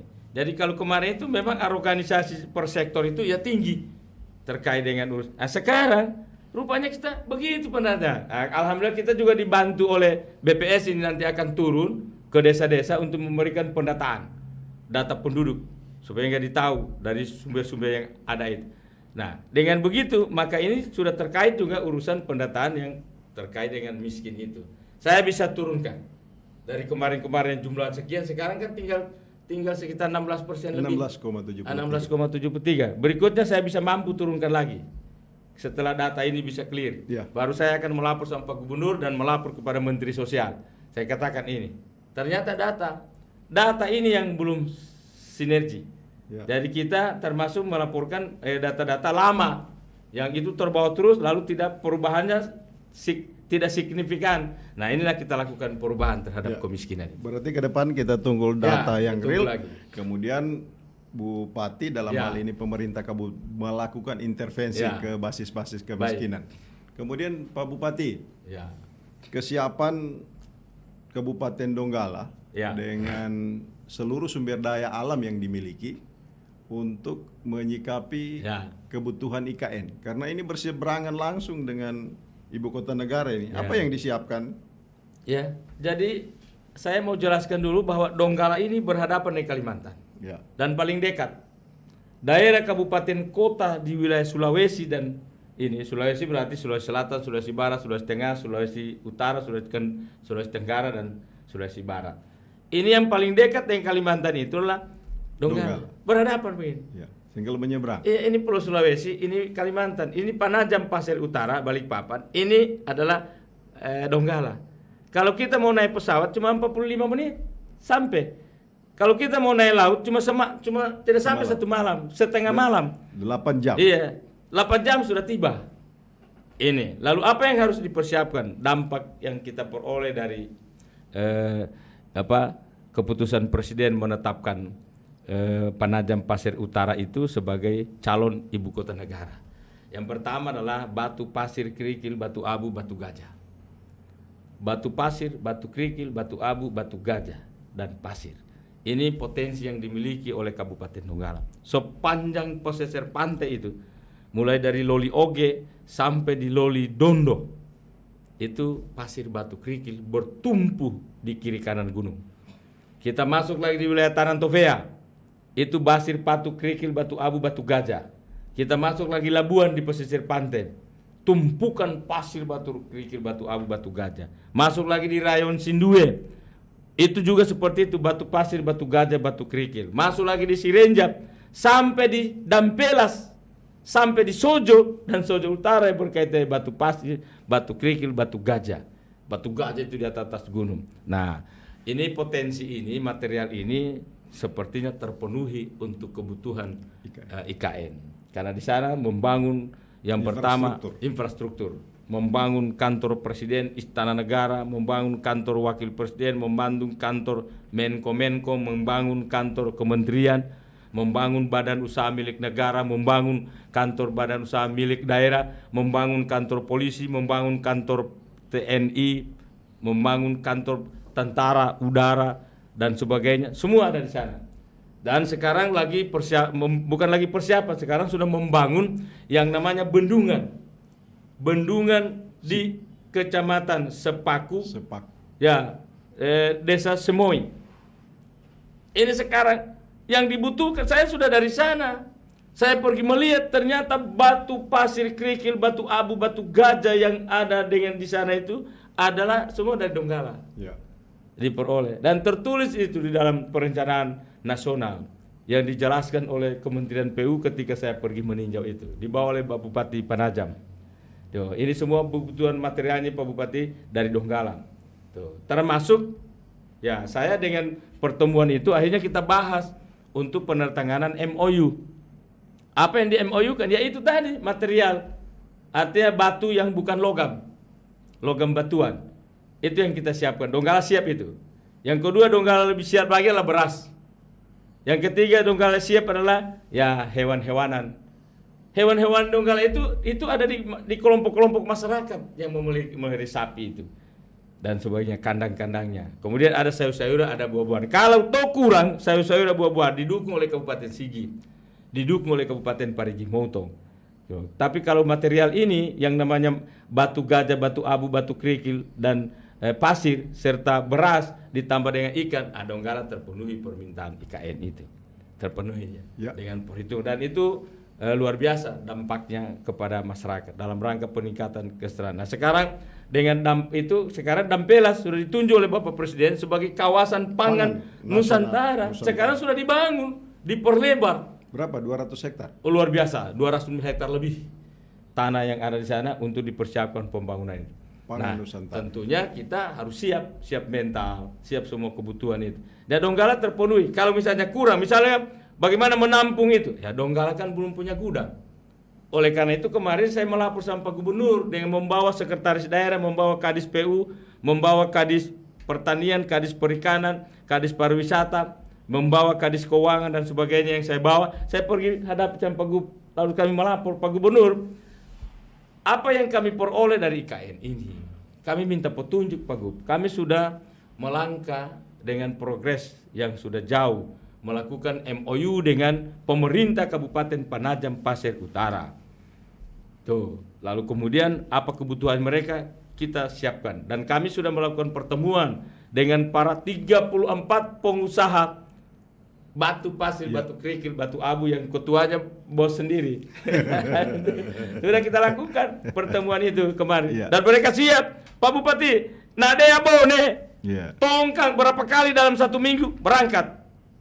Tidak, pokoknya yang namanya material itu siap, namanya beras siap, ribuan ton yang dikirim ke sana siap, dan sekarang sudah jalan. Nah, saya dibawa di bendungan itu dan di pelabuhan tempat menampungnya ini pasir, batu kerikil, batu abu. Dibawa, rupanya sekian puluh hektar lahan itu luas untuk menampung semua. Saya lihat ini batu Donggala, ini pasir Donggala, ini kerikil Donggala. Dia bilang, iya betul Pak Bupati, dari daerahnya Bapak semuanya. Sekarang itu, nah itu apa yang kita peroleh. Kalau ini saya sampaikan Pak Gub minta petunjuk kami. Artinya Pak Gubernur, kami diserahkan untuk tata kelolanya serahkan sama kami. Artinya dari manapun itu barang, pintunya satu. Jangan banyak pintu Pak Gub. Lewat Donggala pengirimannya. Karena kami punya laut. Tidak boleh arogan. Petunjuk perintah Pak Gubernur, undang bupati-bupati lainnya supaya mengirim itu yang namanya sayur, silakan dikirim. Tuh, makanya MOU kami sudah selesai dengan Penajam.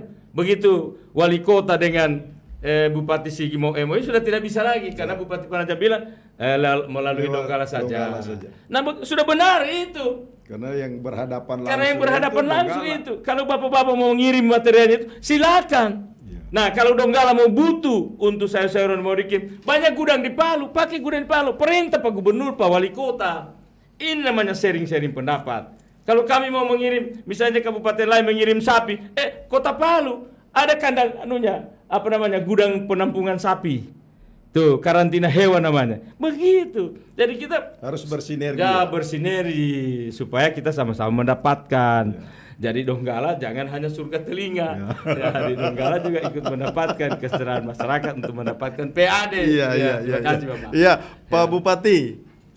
Ini pertemuan bincang ini sangat luar biasa. Sebelum kita beranjak ke closing statement, Pak Bupati, sebentar kita ada pertanyaan yang harus dijawab spontanitas, tidak boleh dipikirkan. Tapi sebentar. Ini ada satu pertanyaan yang bertanya-tanya di banyak masyarakat di luar sana bertanya Pak Bupati. Jadi Pak Kasman ini, saya sudah tadi mencap Pak Kasman ini adalah tokoh fenomenal. Meskipun kita dari dulu bersahabat dan sering berkelahi waktu itu, toh. Ketika Bapak menjadi humasnya Pemkot, saya sebagai wartawan harus mengkritisi. Ya kita berkelahi, tapi perkelahian itu untuk sebuah kebaikan yang lebih baik. Membangun.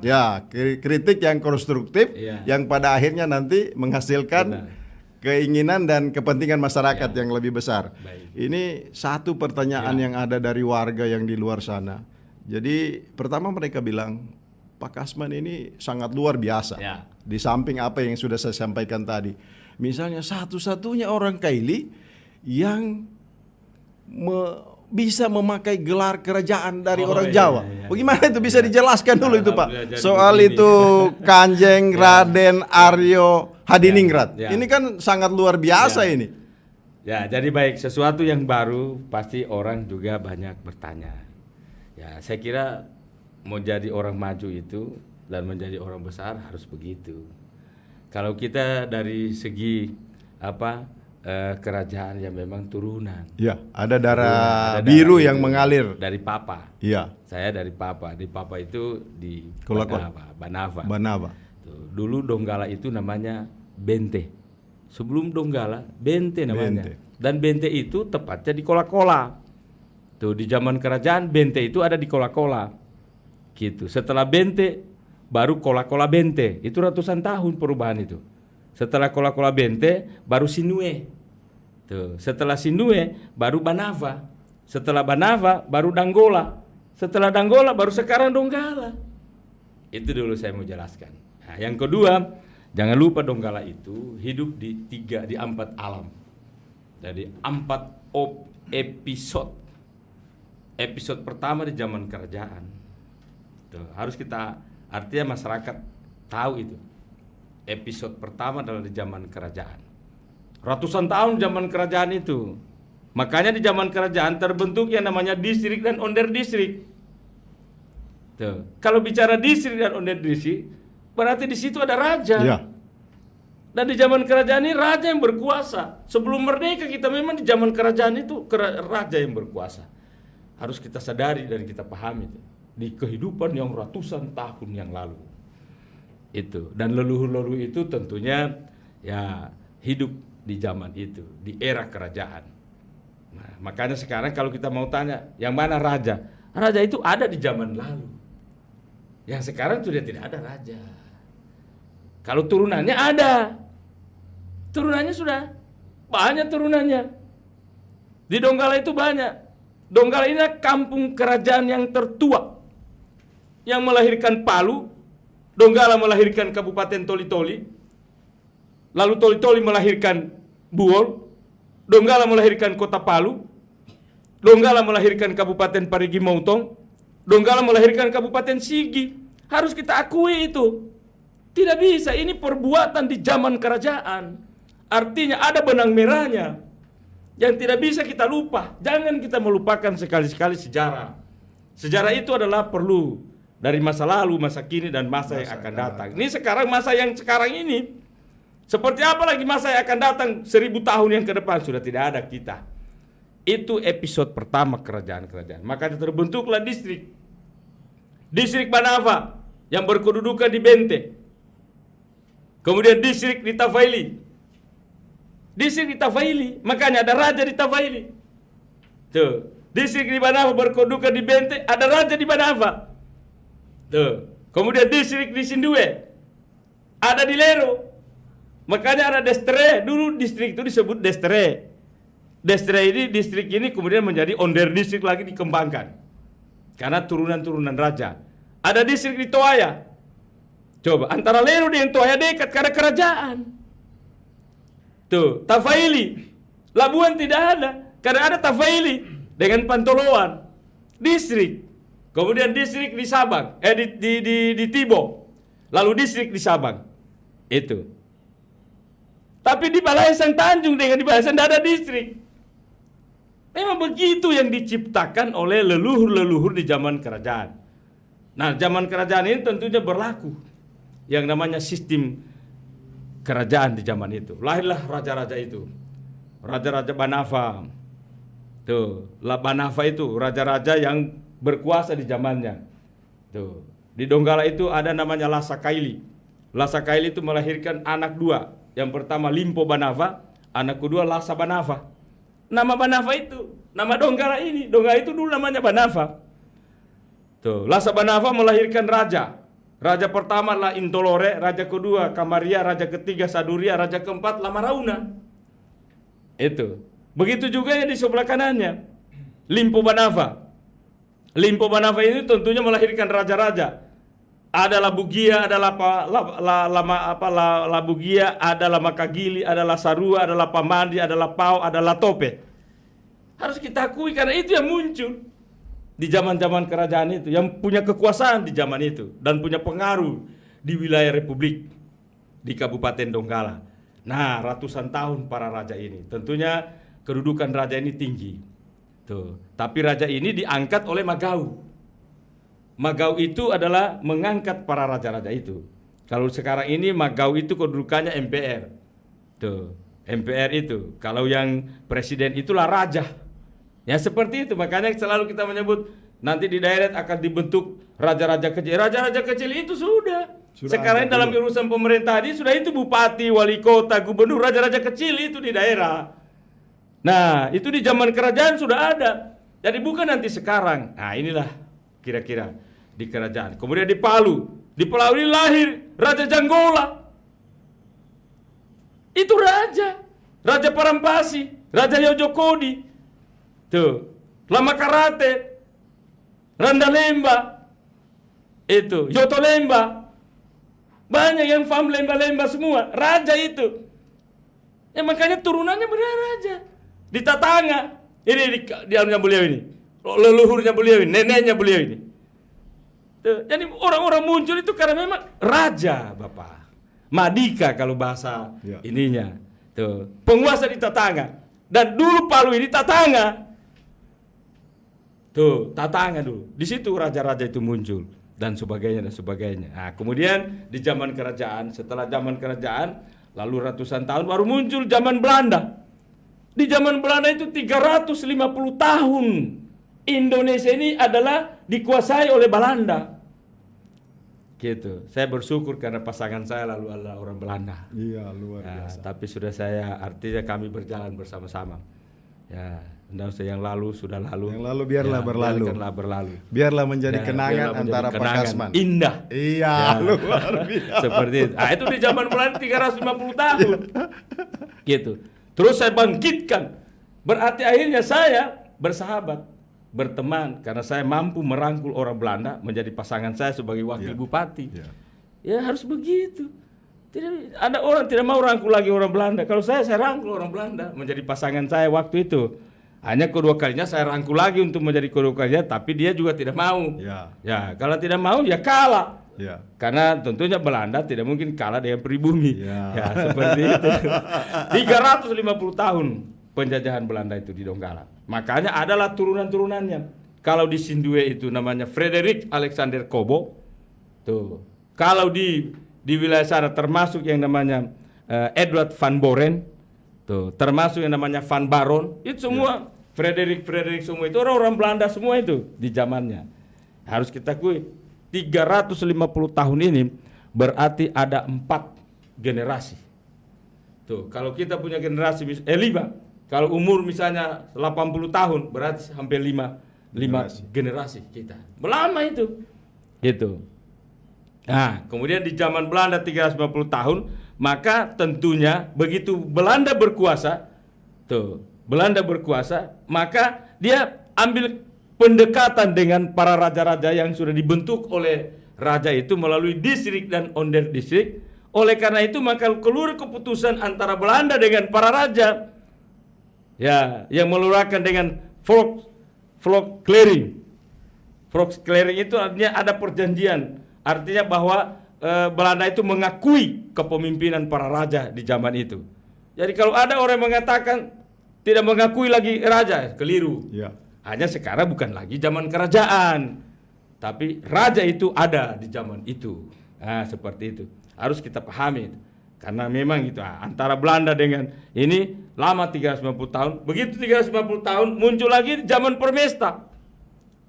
Ini episode ketiga zaman Permesta. Zaman Permesta ini adalah ini yang orang pendek itu. Itu yang disebut dengan Jepang. Datanglah Jepang di Donggala ini. Saya kira sampai membom itu yang namanya yang 3 Hiroshima. Ya, yang namanya gedung Selender itu. PPKD yang ada itu dibom oleh Permesta. Ketakutan orang Belanda. Ternyata orang Belanda takut juga dengan manusia-manusia pendek dari Jepang itu. Tuh. Horizontal, nah, kan begitu dia, kan begitu orang-orang Jepang, orang-orang Jepang di zaman itu, tegas dan kuat dia punya fisik. Nah, akhirnya Belanda begitu berkuasa Permesta, Belanda meninggalkan. dia tinggalkan. Nah, kemudian setelah Belanda meninggalkan ini, kemudian Jepang berkuasa, lalu berapa tahun Permesta berkuasa, maka muncullah zaman kemerdekaan Republik Indonesia yang sekarang sudah 77 tahun Indonesia merdeka. Maka semua keputusan yang diciptakan di zaman Permesta, di zaman Belanda dan di zaman kerajaan sudah tidak ada lagi. Tidak boleh lagi kita menggunakan itu. Kerajaan itu tetap ada disebut, tetapi sudah tidak ada yang namanya pemerintahannya. Harus kita pahami itu. Jangan sampai ada orang yang mengatakan tidak ada raja. Ada raja di zaman itu, hanya pemerintahannya sudah tidak ada. Karena sudah dihapus dengan aturan-aturan yang dikeluarkan oleh yang namanya Belanda. Gitu. Belanda kemudian Permesta, lalu sekarang dihapus dengan ketentuan yang berlaku di Indonesia ini setelah kita 17 Agustus 1945 kita merdeka, 77 tahun kita menikmati kemerdekaan. Maka semua aturan-peraturan berdasarkan pada ketentuan peraturan-peraturan yang berlaku.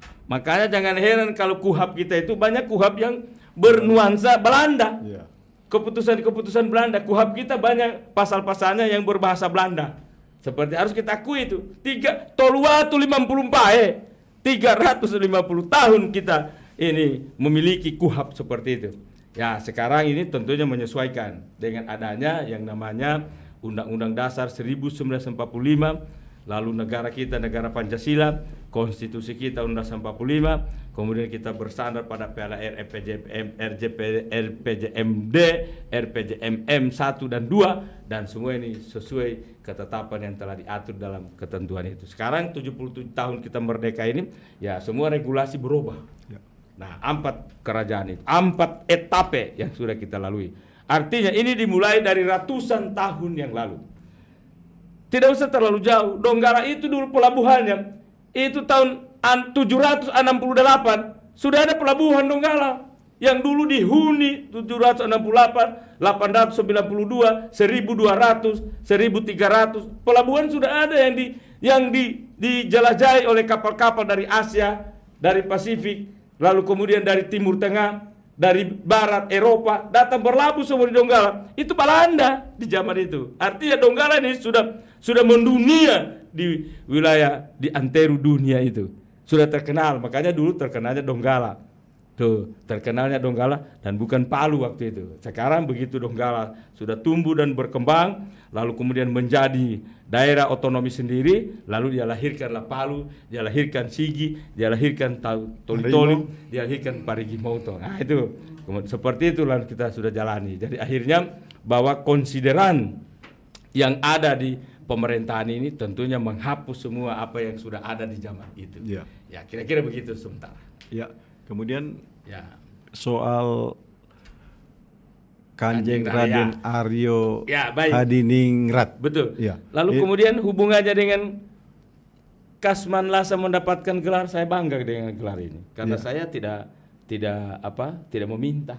Ya, diserahkan. Ya, saya tidak meminta dan mereka juga datang dengan melakukan survei. Kan gelar ini ada 2. Ada gelar karena historisnya, ada gelar karena budaya.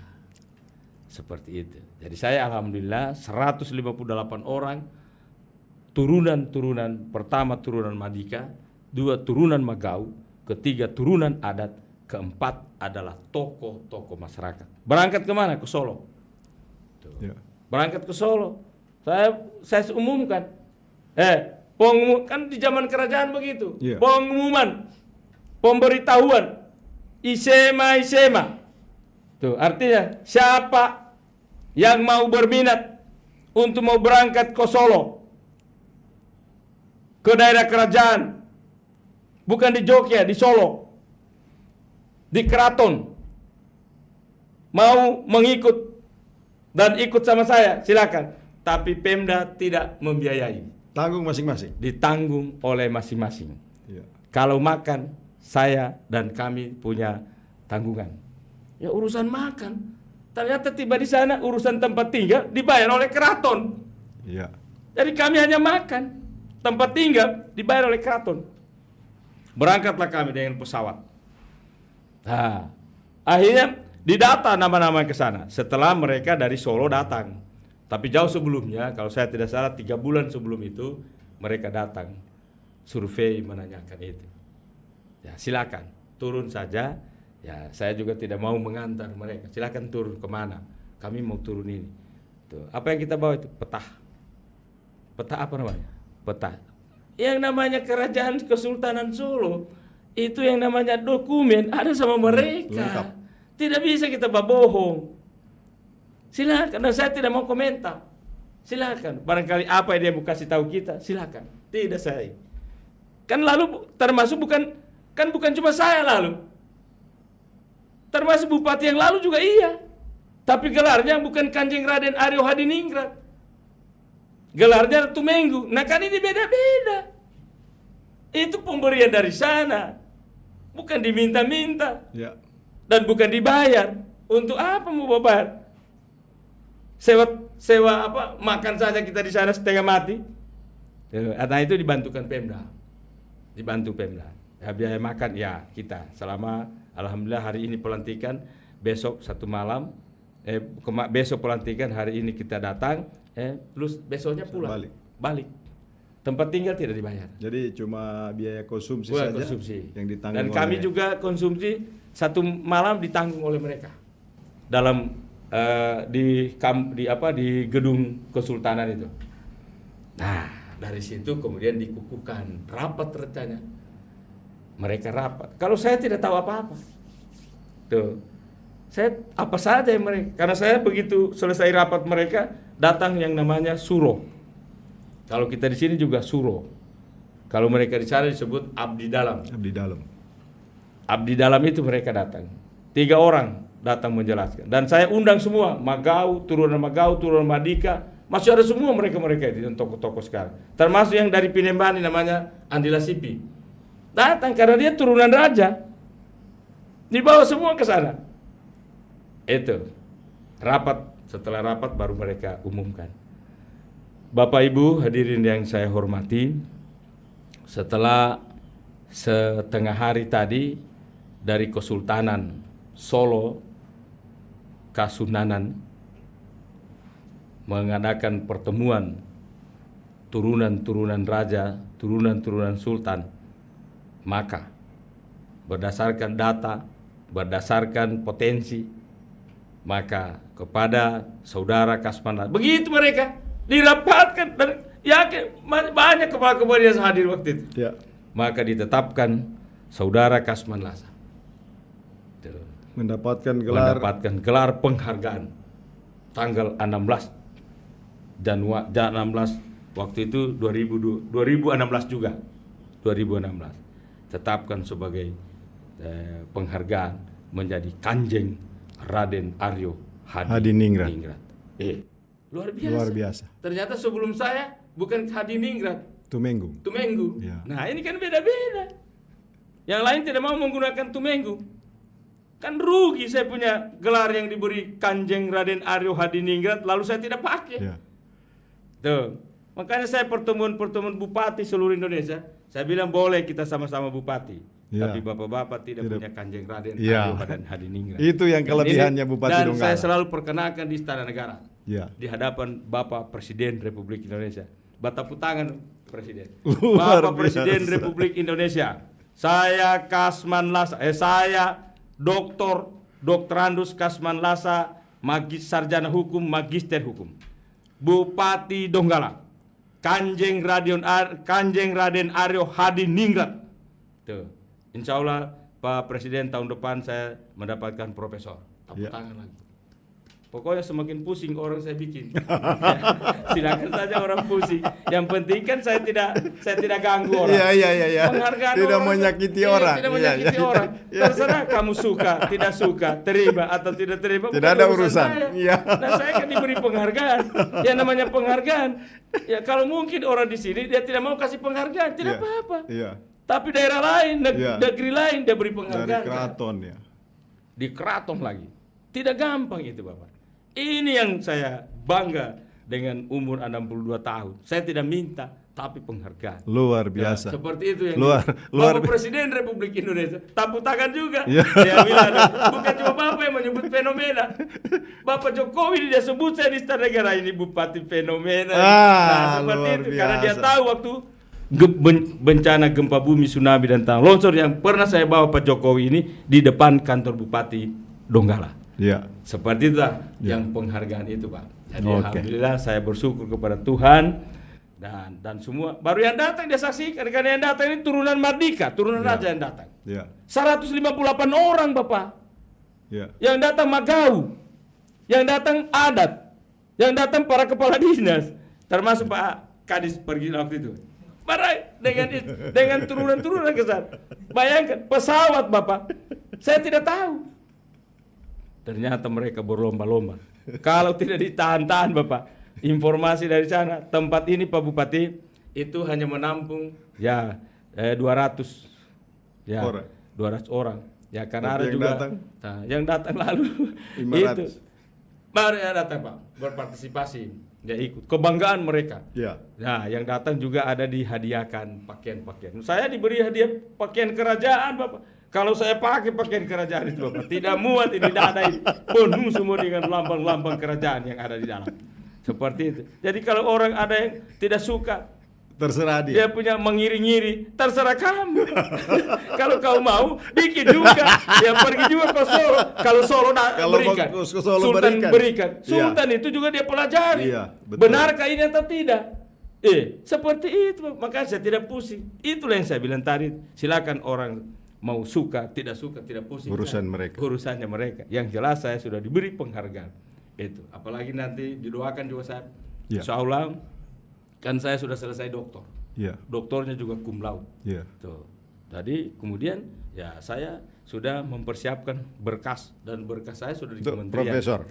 untuk mendapatkan gelar itu. Tapi saya nanti ditunjuk apakah Unhas ataukah Untat ataukah Unismu. Tinggal menunggu perintah dari sana. Dari baru saya akan menyampaikan kementerian. yang namanya menyampaikan orasi ilmiah terkait dengan disertasi saya. Baru di situ baru akan diberi gelar saya menjadi profesor. Tentu orang tambah Mangiri lagi. Barangkali aku silakan bikin saja. Maka menjadi gelar nanti lengkap. Iya. Jadi di situ nanti profesor doktor, doktorandus Kasmanlasa SH, MH, Kanjeng Raden Aryo Hadiningrat, gitu. Bupati Donggala 2 periode. Luar Kan biasa. udah gampang itu. Seperti itulah yang modelnya Kasmanlasa itu. Iya. Ya, terima kasih, Bapak. Iya, begitu Pak Bupati. Pemirsa, di mana saja kalian berada, terus tonton acara ini di podcast Kabar 68, kabar untuk semua. Sebelum closing statement dari Bupati Donggala, kita ada pertanyaan Ya. yang harus dijawab spontanitas. Ini ada pertanyaan. Ya.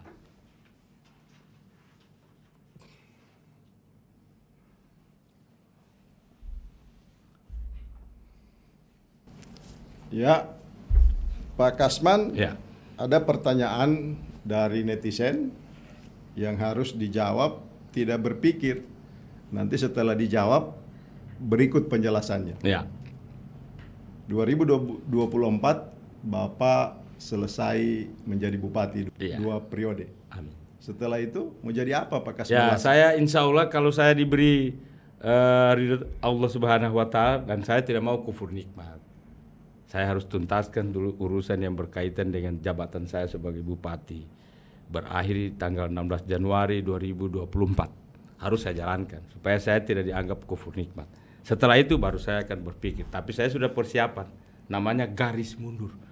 Garis mundur ketika saya nanti, saya punya profesor ini diterima dan saya ditunjuk di perguruan tinggi negeri atau perguruan tinggi swasta, saya akan menyampaikan orasi ilmiah, saya menjadi guru besar. Karena memang saya dari guru. Ya. Saya dari guru, tenaga pendidik di Muhammadiyah. Saya kepala sekolah di SMP Muhammadiyah.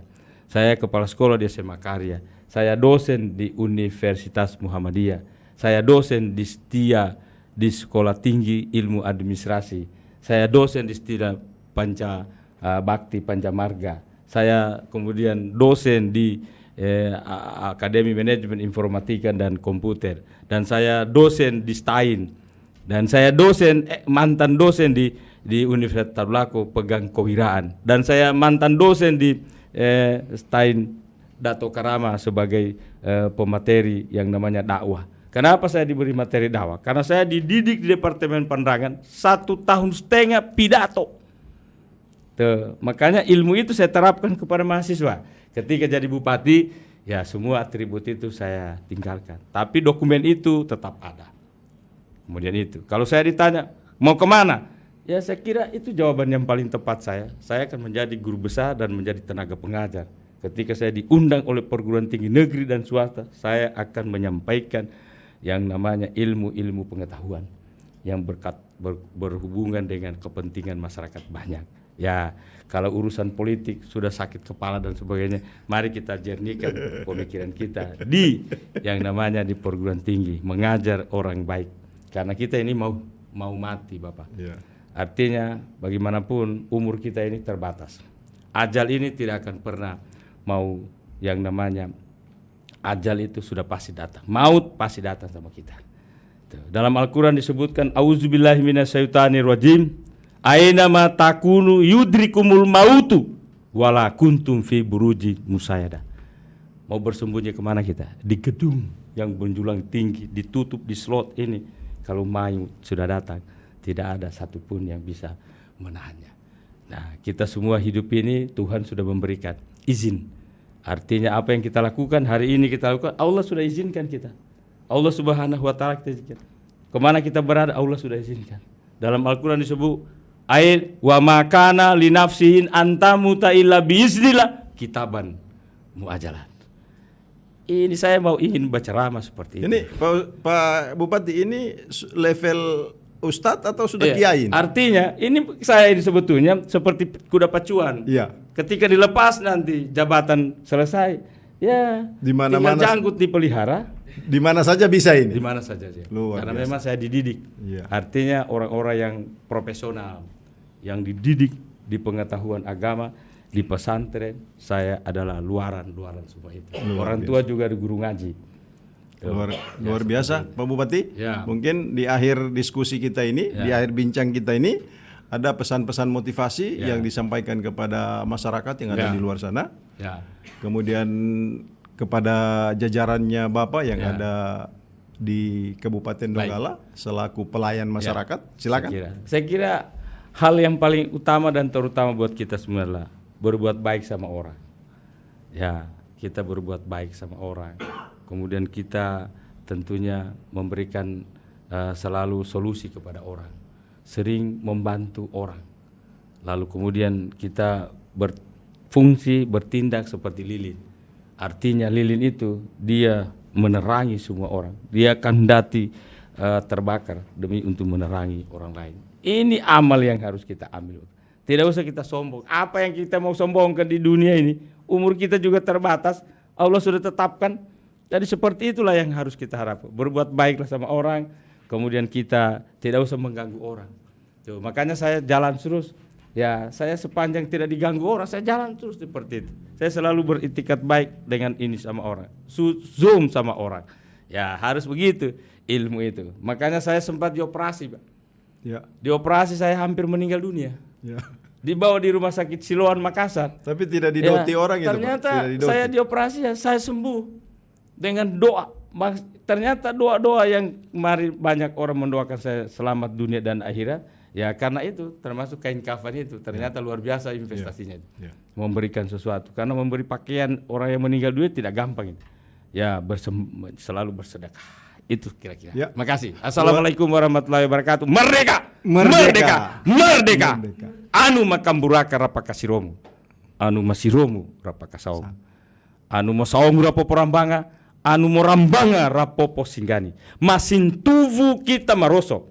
Mo singgani kita marisi. Mo saomu patuju kita membangun. Mesavisakaya kita mau sumomba.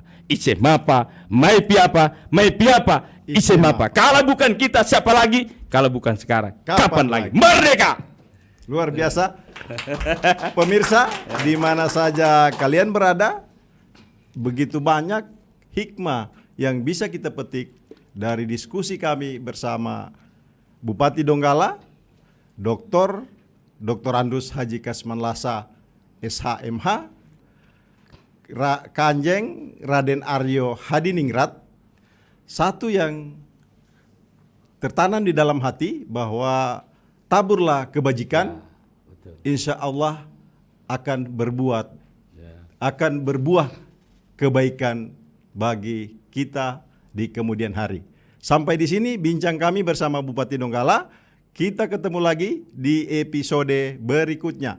Jangan lupa tonton podcast Kabar 68, like, subscribe, dan komentar. Sekian, wassalamualaikum warahmatullahi wabarakatuh. Terima kasih banyak Pak Kanjeng, luar biasa.